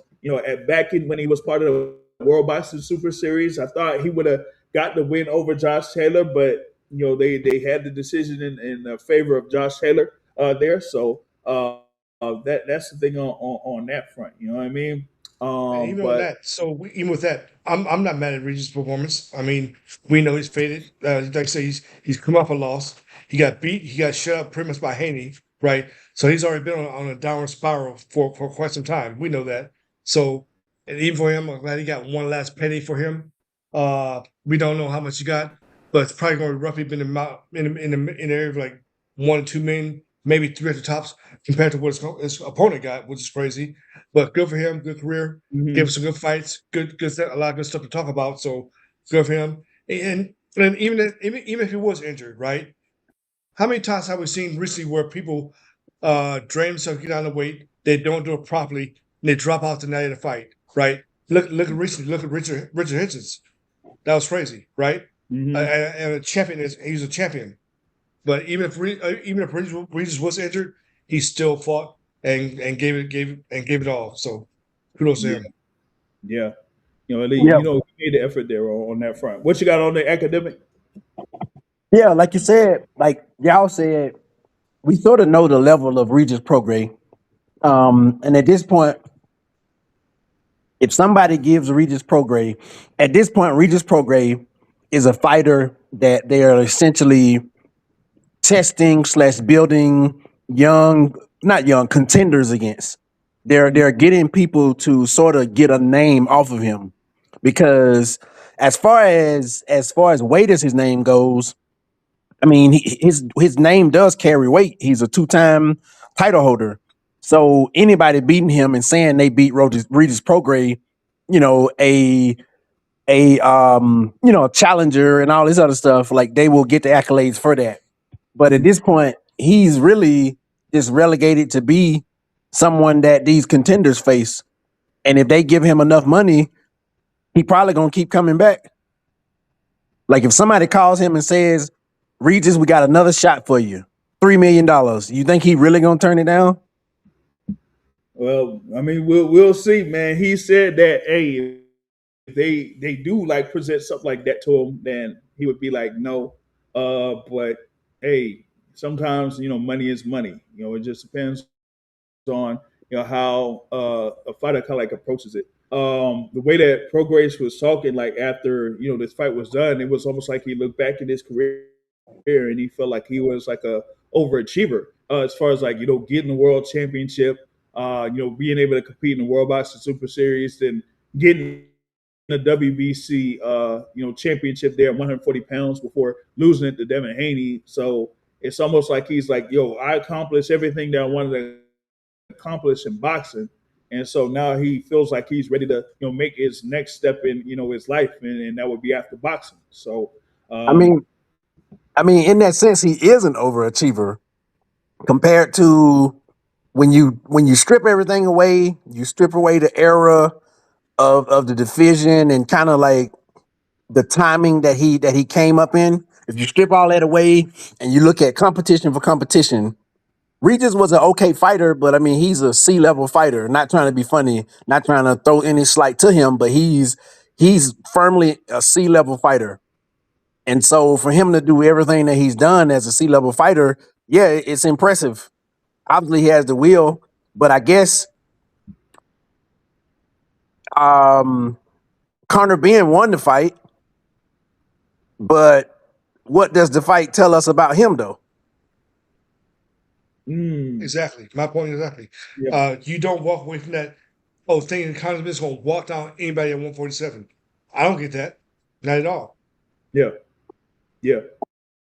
Like I was saying, him calling out these world champions at 147 pounds, like who would he be able to, be at least I would say favored against, but who would he be able to beat? We go through, like I was mentioning before with the world champions. You got, Devin Haney, you got Rolly Romero, you got Ryan Garcia, you got Lewis Crawford. They're the current world champions at 147. Who is it that Conor Benn would be favored against from those four guys? That's the question. You know, so that's that. So that's the thing on that. All right. But that's mainly the thing there that I was going to talk about on that front. Let me see if I could bring up this thing here for that topic that academic was saying here. So, of course, like a couple of weeks ago, we did have the fight between Sebastian Fundora and Keith Thurman for the WBC Super Welterweight Championship, where Sebastian Fundora ended up getting a TKO win over Keith Thurman. Now, one of the things that was kind of like standing out for Keith Thurman was that he was complaining that the referee there, Thomas Taylor, whatever it was, like called the fight, there, I guess, prematurely. So, he, of course, he had those post-fight comments and everything like that. So he has also like taken to social media there and kind of like said that, there is something else that was going on there. So let me see here if I could cue this thing up here. All right, so yeah, we should have the thing there with Keith Thurman Jr. They're on X, and so I'm going to see here if I can run this clip. So here it is, 30-second clip here that he posted here earlier today. Let's run it. See if we got this here. Hopefully you get the sound on this, right? It doesn't look like it. There's no sound. Gotcha. But you kind of like see what's going on there with Sebastian Fundora, and he's throwing punches, and it's like slow motion, so you kind of like see what's going on there. But this is like real speed, and everything like that. So you got Thomas Taylor stepping All right, let's in. watch it one more time. All right, so there it goes. You're gonna have another play of this right here with Keith Thurman. That's like after the fight, they already stopped it, but here it is, slow motion. So Fundora's he threw a left hook, didn't land, left uppercut, didn't land, left uppercut, didn't land, left uppercut, didn't land, left hook, didn't land, hit the glove. And then this is the replay of the same exact thing, but from a different view. And then after that, those last two shots, that's when Thomas Taylor comes in and stops the fight. But what we see in this clip is that in the last sequence where it looked like Thurman was getting beat up, none of the punches landed. None of them landed. Yeah. Yeah, he was retreating. Yeah, he was getting beat up. But in this instance, you have to give the champion, you have to give him an opportunity. That is an early stoppage. Even if the punches would have landed, but they didn't. The reality is that they didn't land. So that makes it a completely bad stoppage. But I get it. The purview of the fight had changed after round 3. Thurman was getting tired. He was slowing down. But you got to get a champion an opportunity. You got to give him an opportunity. Thomas Taylor didn't give Thurman an opportunity. So what about this? He said somebody said doesn't matter if they were landing clean or not. It's the overall damage that Thurman was taking in the fight that kind of like forced the stoppage. Like what are your thoughts about that comment there, academic? It's the overall damage that forced the stoppage. So this is the same thing I would tell somebody who watches boxing, and then they're like, "Oh, I think Manny Pacquiao beat Timothy Bradley, and Manny Pacquiao Timothy Bradley won," because you watch the spirit of the fight, you watch the bigger moments in the fight, and you see that Pacquiao won the bigger moments. But if you actually look at the fight round per round, Bradley won more rounds by having his style, by throwing body shots, by slipping, countering. He landed more shots. Like out of 12 rounds, he won individual rounds. He didn't win them big, but he still won them. It's no different in this fight. If you watch the first 3 rounds, Sebastian Fundora didn't land on Keith Thurman very cleanly. Maybe the first punch he landed in round 1 landed cleanly, but it wasn't until the last 2 rounds where last 2 or 3 where he started landing cleanly when Thurman couldn't really move anymore. But as we see in this last round, Yes, Fundora was getting the range that he wanted to get, but nevertheless, he wasn't landing any shots. He didn't land any shots in the first 3 rounds. In the last round, when it was the penultimate round, he didn't land any shots in that last stanza. Keith Thurman should have had more time. Plainly as that. I get it. You want to save a fighter. You want to feel sympathetic, but dare I even point out, most people who watched the fight didn't see what I'm about to tell you. What's his name? Taylor. What's his name? Thomas Taylor. Thomas Taylor reffed another fight. So after the Keith Thurman fight ended, there was another bonus fight because you know how when fights end early, they bring in another bonus fight, and it was a 3-round fight, I believe. And so the exact same thing happened where the guy was sort of overmatched, but he wasn't getting bludgeoned. He was just overmatched. He just was in there with an overmatched guy, but the guy wasn't landing hellacious shots and wasn't killing him. And the guy was still fighting and trying to win. Thomas Taylor stopped that fight prematurely. Like a mercy rule. Like, dude, get out of here.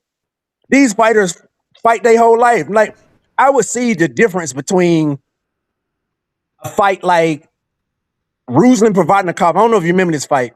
Ruslan Provodnikov and Drunken Master. Emmanuel Augustus. It was on Friday Night Fights. Mm-hmm. And Ruslan, at some point, when Emmanuel Augustus got tired, Ruslan was just beating up on him. He was just like, he was beating him up, boy. And at that point, you had to stop the fight. There were no shots landing on Thurman. Thurman was tired, but that's what adversity is about. Everybody else who's faced adversity, you got to give them a chance. You can't just go off your emotion and be like, oh, you're getting beat bad, so we got to stop the fight. Let the motherfucker figure it out. Yeah, you do have those instances where it's up to the discretion of the referee. And you talk about the thing there with Thomas Taylor. He did have the the off-camera bout there. I think it looks like it was the Aldo Blancas versus Jamal Johnson, where Thomas Taylor was on there, and he called that fight. Basically after a couple of rounds or whatever it was. So maybe he just had that similar instance where he feels like, and you kind of like see that with a number of referees, is that they'll step in and call a fight, right, where they see a fighter just throwing punches, and the guy that is just basically their high guard and everything like that. But you don't necessarily see like any punch like landing significantly, or something to the point where hey, you can see that the guy is being seriously hurt. So it's kind of a slippery slope there because, like I said, it's up to the discretion of the referee. Sometimes, in certain circumstances, depending on where they are, the like state athletic commission could be like really on these referees to try to see like what point are they going to be able to stop a fight just for the safety of the fighters. So it's kind of like it depends on like who the referee is and things like that. But I think there was like either one instance of one event that was recent where they had a number of fights that did have. Actually, I think it was this one, right? Because you did have it where the Sebastian Fundora one was like that, and I think you were saying like the thing for Yuenli Hernandez versus Terrell Garcia. That one was stopped prematurely. You know what I mean? Because it wasn't like Garcia was getting knocked down or anything like that. No, it was just that he was completely overmatched by Yuenli Hernandez, but they just felt like, hey, let's just go ahead and just end this fight. So. Yeah, it was like mercy rules all night. Like, yeah, what's the name was gonna get knocked out? Don't get me wrong, but let him at least get hit. Like let you want to see something definitive. Yeah, like let us. If we had this same thought, okay, I get it. Boxing is different. We want to preserve fighters, and we should preserve fighters. At the same time, if we had this position going into fights, we would not have gotten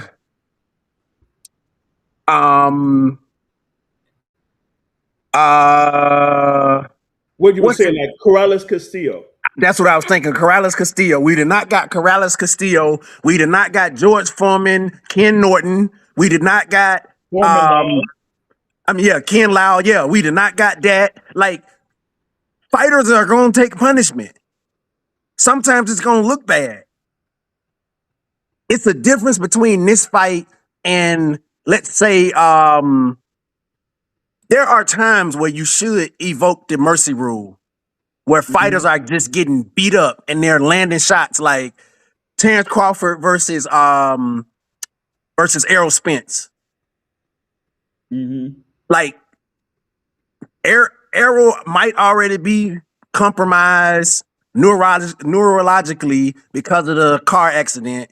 He's getting shots that are landing super clean.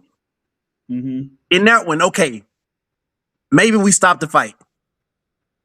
I mean, I totally get what you're saying, and even in our chat group where it says the secret dancer said the fight was just too one-sided. It was definitely a one-sided fight, and even Thurman on Twitter also posted another clip where he suggested that he was just about to really time Fundora and really get to him. He's getting closer and closer to landing that big shot. I get that, but in reality, what we saw in real time, he was taking a lot of damage. His face showed the damage. It was clear and evident. And yeah, of course, every punch by Fedor wasn't hitting him clean, but sometimes perception is reality, and that's what I think was the rep was thinking. Might miss this guy can totally beat down. Let me jump in a bit early and save him. Forget his reputation as a champion. Forget his previous body of work.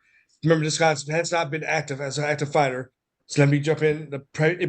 You could always argue that in this fight with Fedor, but like I said, for the most, it was definitely a one-sided fight. But like I said, even Keith is trying to keep hope alive. I get it. But really, like I said, like a secret dance move. I want to know the story behind that title. The type of that username, yeah. But that's a story for another day. But really, for the most, it was definitely a one-sided fight with Fundora just dominating the action. But once again, I do see your point, even Thurman's point to a degree where, hey, I was still in to win it. I'm right there to getting close. You jump in and knock Fundora out. But that didn't happen. Move on. The thing is about light-skinned dudes is that if you put your finger on them for too long, you'll see a bruise. Ask Regis Prograis. I mean, exactly. That's just some common with light-skinned people. So it couldn't have probably took very much for Keith Thurman to just show the weathering, because that's just physically, that's just how his body manifests any type of punishment. It doesn't show it well as a light-skinned person. Yes, he was overmatched. Yes, he had a tall tree to climb. The fight was stopped too early, as we see in that clip, because none of those punches land. Give him more time. Let's see it more definitively.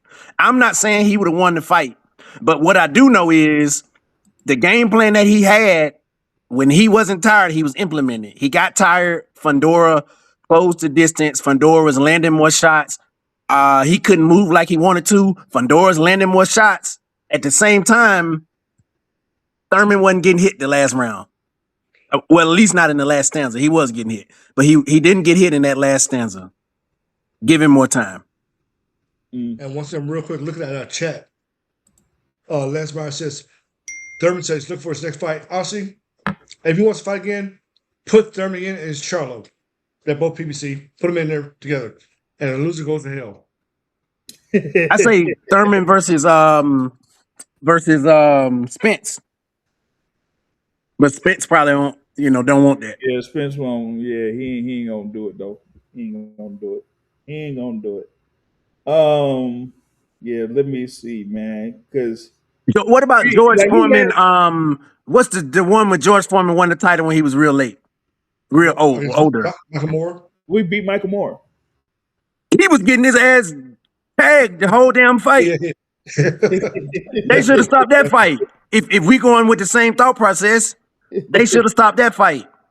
So So there should be like a different type of what I would say, like a different type of thought process when it's like a world title fight. In that, if you like say that a yeah, he might look like he's in a bit of trouble, but the fighter that has the advantage isn't necessarily connecting that much at a certain point, then maybe you should, let the fight go a little bit, or have it to where a maybe have the corner stop it instead of referee, or like have the doctor stop it outside the referee. You know what I mean? So don't give the referee the discretion to stop it. Let it be the corner or like the doctor or something like that. The ref made an emotional decision. And I get it. The emotions in that moment, we all felt sorry for Keith Thurman. Like, who want to be in there with 6'6" Sebastian Fundora, where his motor is starting to go? At the same time, that is what prize fighters fight for. They have to fight through adversity.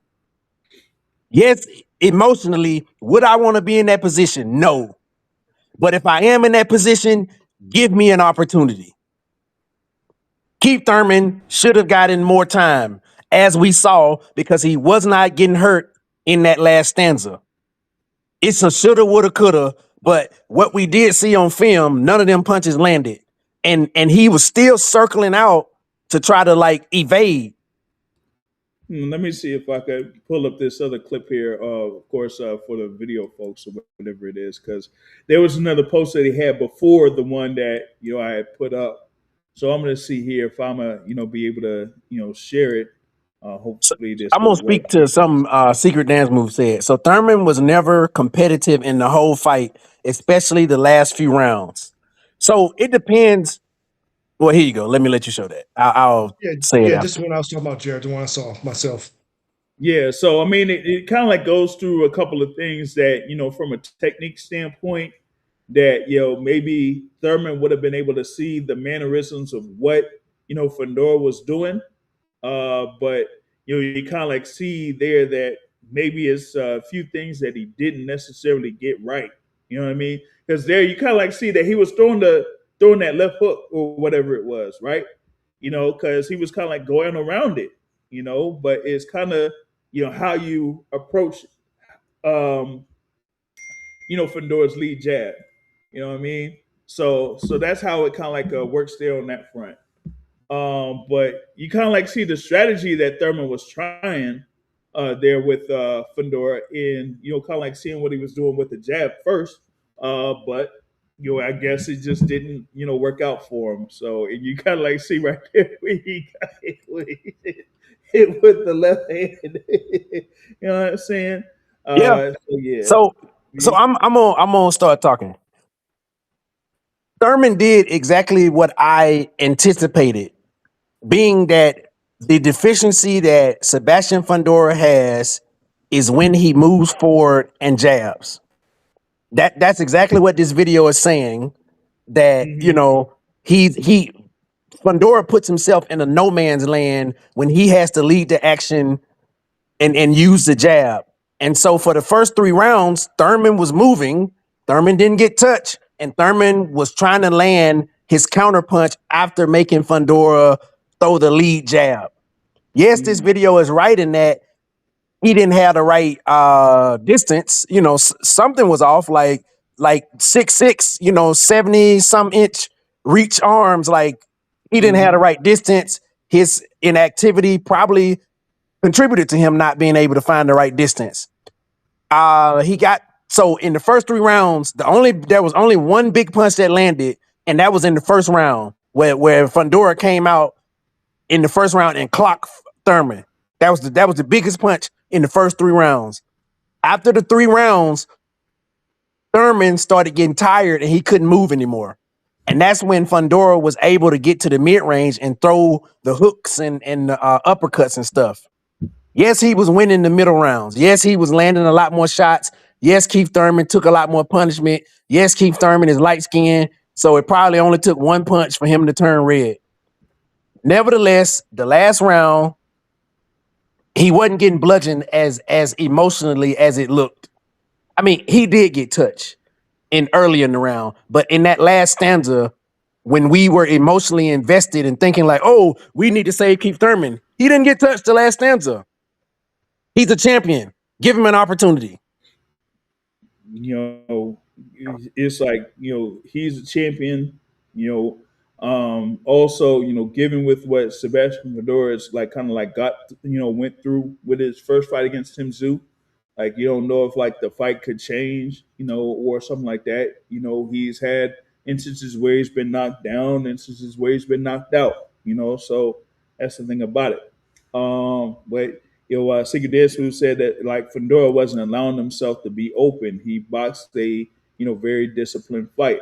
I thought it was pretty good on his front there as far as like being able to work on fundamentals, throwing that jab, using that reach, and then seeing like where Thurman was going to go after he throws the jab. You know what I mean? So I thought it was a good performance overall there from Sebastian Fedor. But for Keith Thurman, it's about being able to properly execute his game plan, and at this time he wasn't able to I guess be able to do it there on that front. So it's kind of like how it is, man. It's kind of like how it is. Now I did not quite get the thoughts from y'all in reference to what happened after the Fury-Makhmudov fight, where Tyson Fury said, "Listen, I want to give the fight that the fans have been waiting for," and all that type of stuff.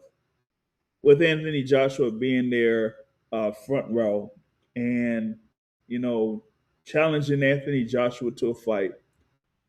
And, Joshua pretty much like saying, "Listen, yeah, I see you calling me out for a fight, but over the past 10 years, I've been chasing you. And, when we was kids, I was punching you up. And once you step in the ring, I'm going to punch you up again." So he didn't flat out say yes, but he didn't flat out say no either. But, how did people kind of look at what was going on there, and how did they react to Fury calling out AJ and AJ's response? So wanted to get Brother Terrell's comment on it, and then Boxer Academic, what his comment on it was. So Brother Terrell, could you touch on that here real quick? Yeah, we definitely chatted about this real time when this is going on and everything. And like I said, definitely had a WWE feel with the back and forth going on with that. And kind of what you kind of gets laid to the wayside is Turkey was right there in the middle of everything, waiting for his signature moment between the challenge and Joshua supposedly wanted to say yes. Turkey was sitting back waiting for that, was for a moment for him, never came. So whatever for that. I mean, but like kind of like what you alluded to, Jared, in our chat, uh, Joshua just went through a very traumatic incident in life, right? And this has nothing to do with boxing. Just as we say now, life be life, and to consider what happened with him, hell, he could have lost his life, or he could have been badly injured from the accident that he just went through months ago with his friends in I think it was Africa, right? Mm-hmm. So I mean, at this point now, we've all lived life to a lot of years and everything, and we've all have experienced loss. Some would be friends and family, some close, some not so close. But in this case, these are people that were very close to him, right? Uh, yeah. Yeah, Joe with the accent. Yeah. Really, I mean, Come on, Lance. Come on. I was trying, man. I was trying. But the one thing I've learned personally about loss, everyone does not take a loss of life in the same way. It definitely affects each one of us differently. I think we've already learned that in life by now, right? Don't want to expound too much on that because even it kind of even hurts to talk about that. And when I reflect on the loss I've had in my life from family like that, but it affects everyone differently mentally. And we know in boxing, you have to be mentally on point, especially at the highest level, right? In order to get into a high level fight. Even look where they fought at. How you say that word? Where they fought at? Tottenham. Yeah, Tottenham, right? Now hold on. Say it in your British accent. Listen, yeah, we fight in Tottenham. But really, you have to be at your mental capacity, full mental capacity, in order to fight at that level against that many people. I mean, there's so much mental pressure that we probably don't even talk about fully when it comes to being going to a fight of that stature, of that importance, not only to us but to the British, people over in Britain. They've been wanting that fight for years and years and years. And of course, you don't want to walk into that fight not being fully mentally prepared for that. That's just a bomb waiting to happen to go off on you, right? And even said Fury Challenger is a good back and forth like that. And I really wanted Wilder to get into the ring, but that didn't happen. He already said time and time again during the exchange, that's not my style. I know that's what you guys want. And basically Fury just trying to put him on the spot and get him and once again in boxing, the mental challenge, getting the mental upper hand. That's what Fury was trying to do. And what did Josh do? Well, I'm the boss. I'm running. Big men run things, not you. Like Yeah. that. So he kind of put his foot down, which is kind of cool. And I'm not mad at that. That's how I want him to get in the ring. But he said, nah, not my style. I'm not doing what you want to do. I'll run shots. I'll call the shots. So it's good back and forth. Definitely. Yeah, they did have a little bit of a talk before, they had Fury on the mic when he was doing that open challenge or whatever it is. But like you were mentioning there, Joshua doesn't, step in the ring up against, folks or whatever it is, or unless something happens where they know that they have a fight taking place, or something that's been worked out. So that's the thing about it. You know what I mean? That's how it goes. You got brother Joseph here saying that he does sympathize with Joshua and what he's been dealing with. But with that said, huge missed opportunity last night.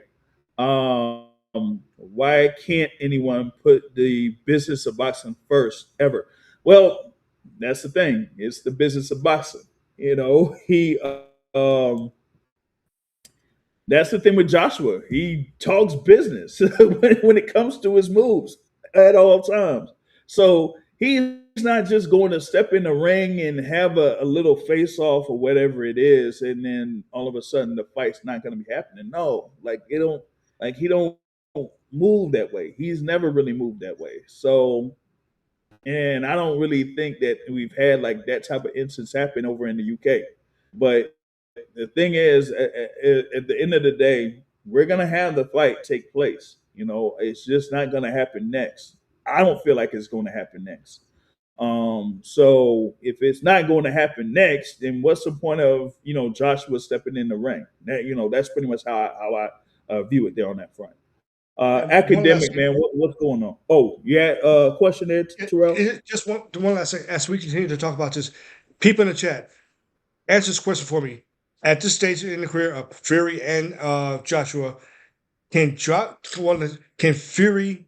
Does Fury have a chance to take Joshua's power and back and forth? Who actually wins the fight? How does it play out now at this stage of their careers when they're both at a somewhat advanced age? And Josh was very confident that, no, I would knock you out easy. That's pretty much what he's saying. Do you guys believe that? That's on this thing. Joseph said that's bad business. Do you realize what the demand would be for that fight had he stepped in the ring and swallowed his pride? That's not how it works. And I'll just leave it at that. Joe, I'll leave it at that. Like, if you disagree with it, you disagree with it, but I'll just leave it at that. Academic, what you got? So, from my perspective, what I feel like happened is they tried to corner Joshua by doing the WWE call out. And essentially, in the court of public opinion, they tried to be like, hey, we're putting out the ultimatum, we're putting out the call out, and in the court of public opinion, If you don't accept, you're gonna look like, like you're afraid and you don't want to accept fights, which Joshua has a history of, by the way. Maybe not the call out stuff, but he does have a history of fights not materializing, big fights not materializing. Wilder and Tyson Fury. And so Fury's team very likely wants to get Anthony Joshua in the ring as soon as possible, because Joshua probably is not sure how he responds in live action just yet. Not even counting the mental part of what he went through. Like physically, we've seen what hellacious car accidents does to world-class boxers. Where there could have been a death episode, or in Joshua's case, where there was a death episode. The other one I'm talking about is Errol Spence, where there could have been. And so we've seen the drop off from different fighters and stuff. So Joshua got to first make sure that he good in that way. And so Fury and them wants to get him in the ring while he may or may not be good. Let's say he gets in the ring and he can't take punishment. Well, he already couldn't take, shots. But let's just say now the fact that he's gone through that traumatic sort of abrupt accident, that his body takes punishment even worse than it did before. So the only issue that I have with the way that he negated the fight is that Joshua wants to always have the social appearance that he's in control. But we've seen Joshua after the Usyk whatever fight, when he lost, and then he sort of, I don't want nobody to get mad at me because I'm about to criticize him. I know he went through a lot, but I'm just pointing out. He had a temper tantrum after that second fight. That's basically what it was. Yeah, crash out. Yeah. He had a crash out temper tantrum, yes. And so what I'm saying, he tries to have the whole thing of keeping it together and being controlled and all this stuff, but we see that at times that's not how he rolls. So my only issue is that I get where he's coming from. You don't run things, I run things. Okay, all of that is what have you. And maybe financially, maybe that is a true statement. Maybe that is a true statement, because his drawing power is definitely higher than Tyson Fury's, if I had to imagine. And so the thing is, though, I would imagine it's more of a case of, again, physically, that he has to confirm how his body behaves physically. But if that is the case, why make it like this whole, like I'm the king and you are the pauper type thing? Like, why turn it into that? But maybe who knows? I think he could have handled it a different way. Going in the ring, looking like you second fiddle. Okay, maybe not that, but to have the whole attitude like you're better, and then, you don't even consider it. Let's just be real. You want to make sure that you straight physically, and that's reasonable. That's a very reasonable thing, but don't turn it into like you're not even on my level, and I'll tell you when I'm ready because you don't run stuff, which again, financially, maybe that's the truth. Let's go to like what Joshua said in response, right? He said that he wouldn't have any issues stepping in the ring with Tyson Fury in a fight, but it has to make sense. At the end of the day, it's still business, right? We've been like going through all of this with, at least with Fury and Joshua, for like over 10 years. So when Joshua was basically at his peak, he was trying to go after Tyson Fury. But at the time, Tyson Fury was like either in and out of boxing or whatever it is, right? So while he was doing that, Joshua was building his popularity. And at that sense, it's like, people were saying like, hey, Joshua wants to do it his way at this stage of his career.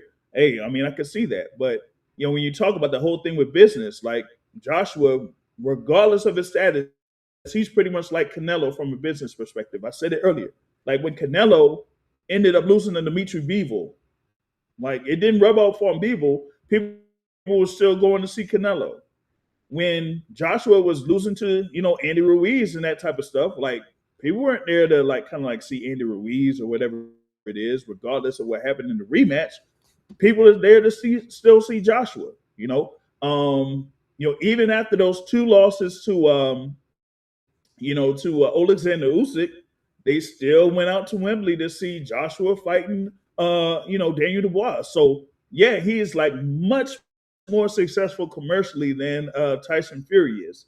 So for him being aware of that, it's not like he's saying like, okay, yeah, you could be in the ring with me and then we basically get the same amount of money. That's not, necessarily how it would work out. But he's like saying, hey, let's do this way. Make sure you have your terms. I have my terms. If we agree to all of that, then yeah, we could make that stuff happen. But outside of that, you're not necessarily going to see these like in ring face offs. Like as far as I know, I haven't really seen it that much there in the UK from a when it's like a big fight or something like that. I just don't see it. You know what I mean? So that's kind of like how I view it. You know what I mean? But regardless, from what I've been seeing, it looks like they're trying to build up to that fight. Looks like they're trying to see if Netflix will be able to be invested in it. So I'll say that it will eventually happen. I just don't think it's going to be next. I think like Southpaw was saying in the chat that Joshua ends up fighting Wilder first, and then after that goes up against Tyson Fury. So looks like that's gonna be what the plan is because it's like you have Joshua there watching Deontay Wilder go up against Derek Chisora one week, and then watching Tyson Fury going up against Arslanbek Makhmudov the following week, then hey, maybe it's just showing like what the plan could be for him for his next couple of fights, But I don't think it's going to be something where he, I would say, doesn't fight Tyson Fury when it's all said and done. I just don't think that's going to be the case where he's going to end his career not facing Tyson Fury. I don't think that's going to be the case. Yeah, and if I'm Joshua's team, the right move is Wilder first.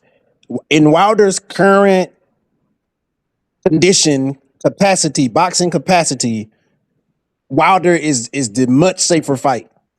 And Joshua will be a heavy favorite in the fight. So yes, the safer bet, and Joshua is not at a point where he should just be fighting anyone. Like maybe he get the big baby Jared Miller fight. Maybe he get the Jared Miller fight because that's a style that that's a comeback style that he will be fine with facing because Joshua could outbox Miller and then land shots on him as well too. But outside of that and outside like select picked people, it should be Wilder, it should be Fury. And then once he knows everything is fine, I mean, I personally hope he gets knocked out in that fight. I'm going to save my comments, but yeah, after that he fights Fury. But I mean, the odds are is that he probably will win the fight if I'm being honest against Wilder. Well, it's just we got to see what actually happens here in this sense because like we've been mentioning that particular era, those are the guys that should just end up fighting each other because if they end up fighting the guys like the Moses Atamas or the Fabio Woodleys or something like that, that could be an instance where they might not be successful in, then they'll be just on their way out the door. You know what I mean? So you kind of like see that with Alexander Usyk himself because hey, look who he's ended up fighting. He's fighting this Rico Verhoeven over in Egypt. He's not fighting Fabio Wardley. He's not fighting I guess a Moses Atama. He may have fought Daniel Dubois twice, but that's pretty much it, for him. So for those guys that are around like 34, 35 and up, those guys are not fighting guys that are maybe 26, 27, 28. They're looking to have the most lucrative fights possible. And if as long as people are willing to pay the money, or if people are willing to pay to see it, then that's what they're going to go for. So in the case of Anthony Joshua, those are the big money fights that are still available to him. Those are the fights that he's going to take. You know what I mean? And you mentioned the Uh, Usyk thing. Hasn't Usyk earned the right to fight this guy, given who he has fought in the last 3, 4, 5 times? 2 fights with Fury, 2 fights with Joshua, 2 fights with Dubois. Um, In just those 6 fights, has he not earned to fight this guy that he should be favored to beat?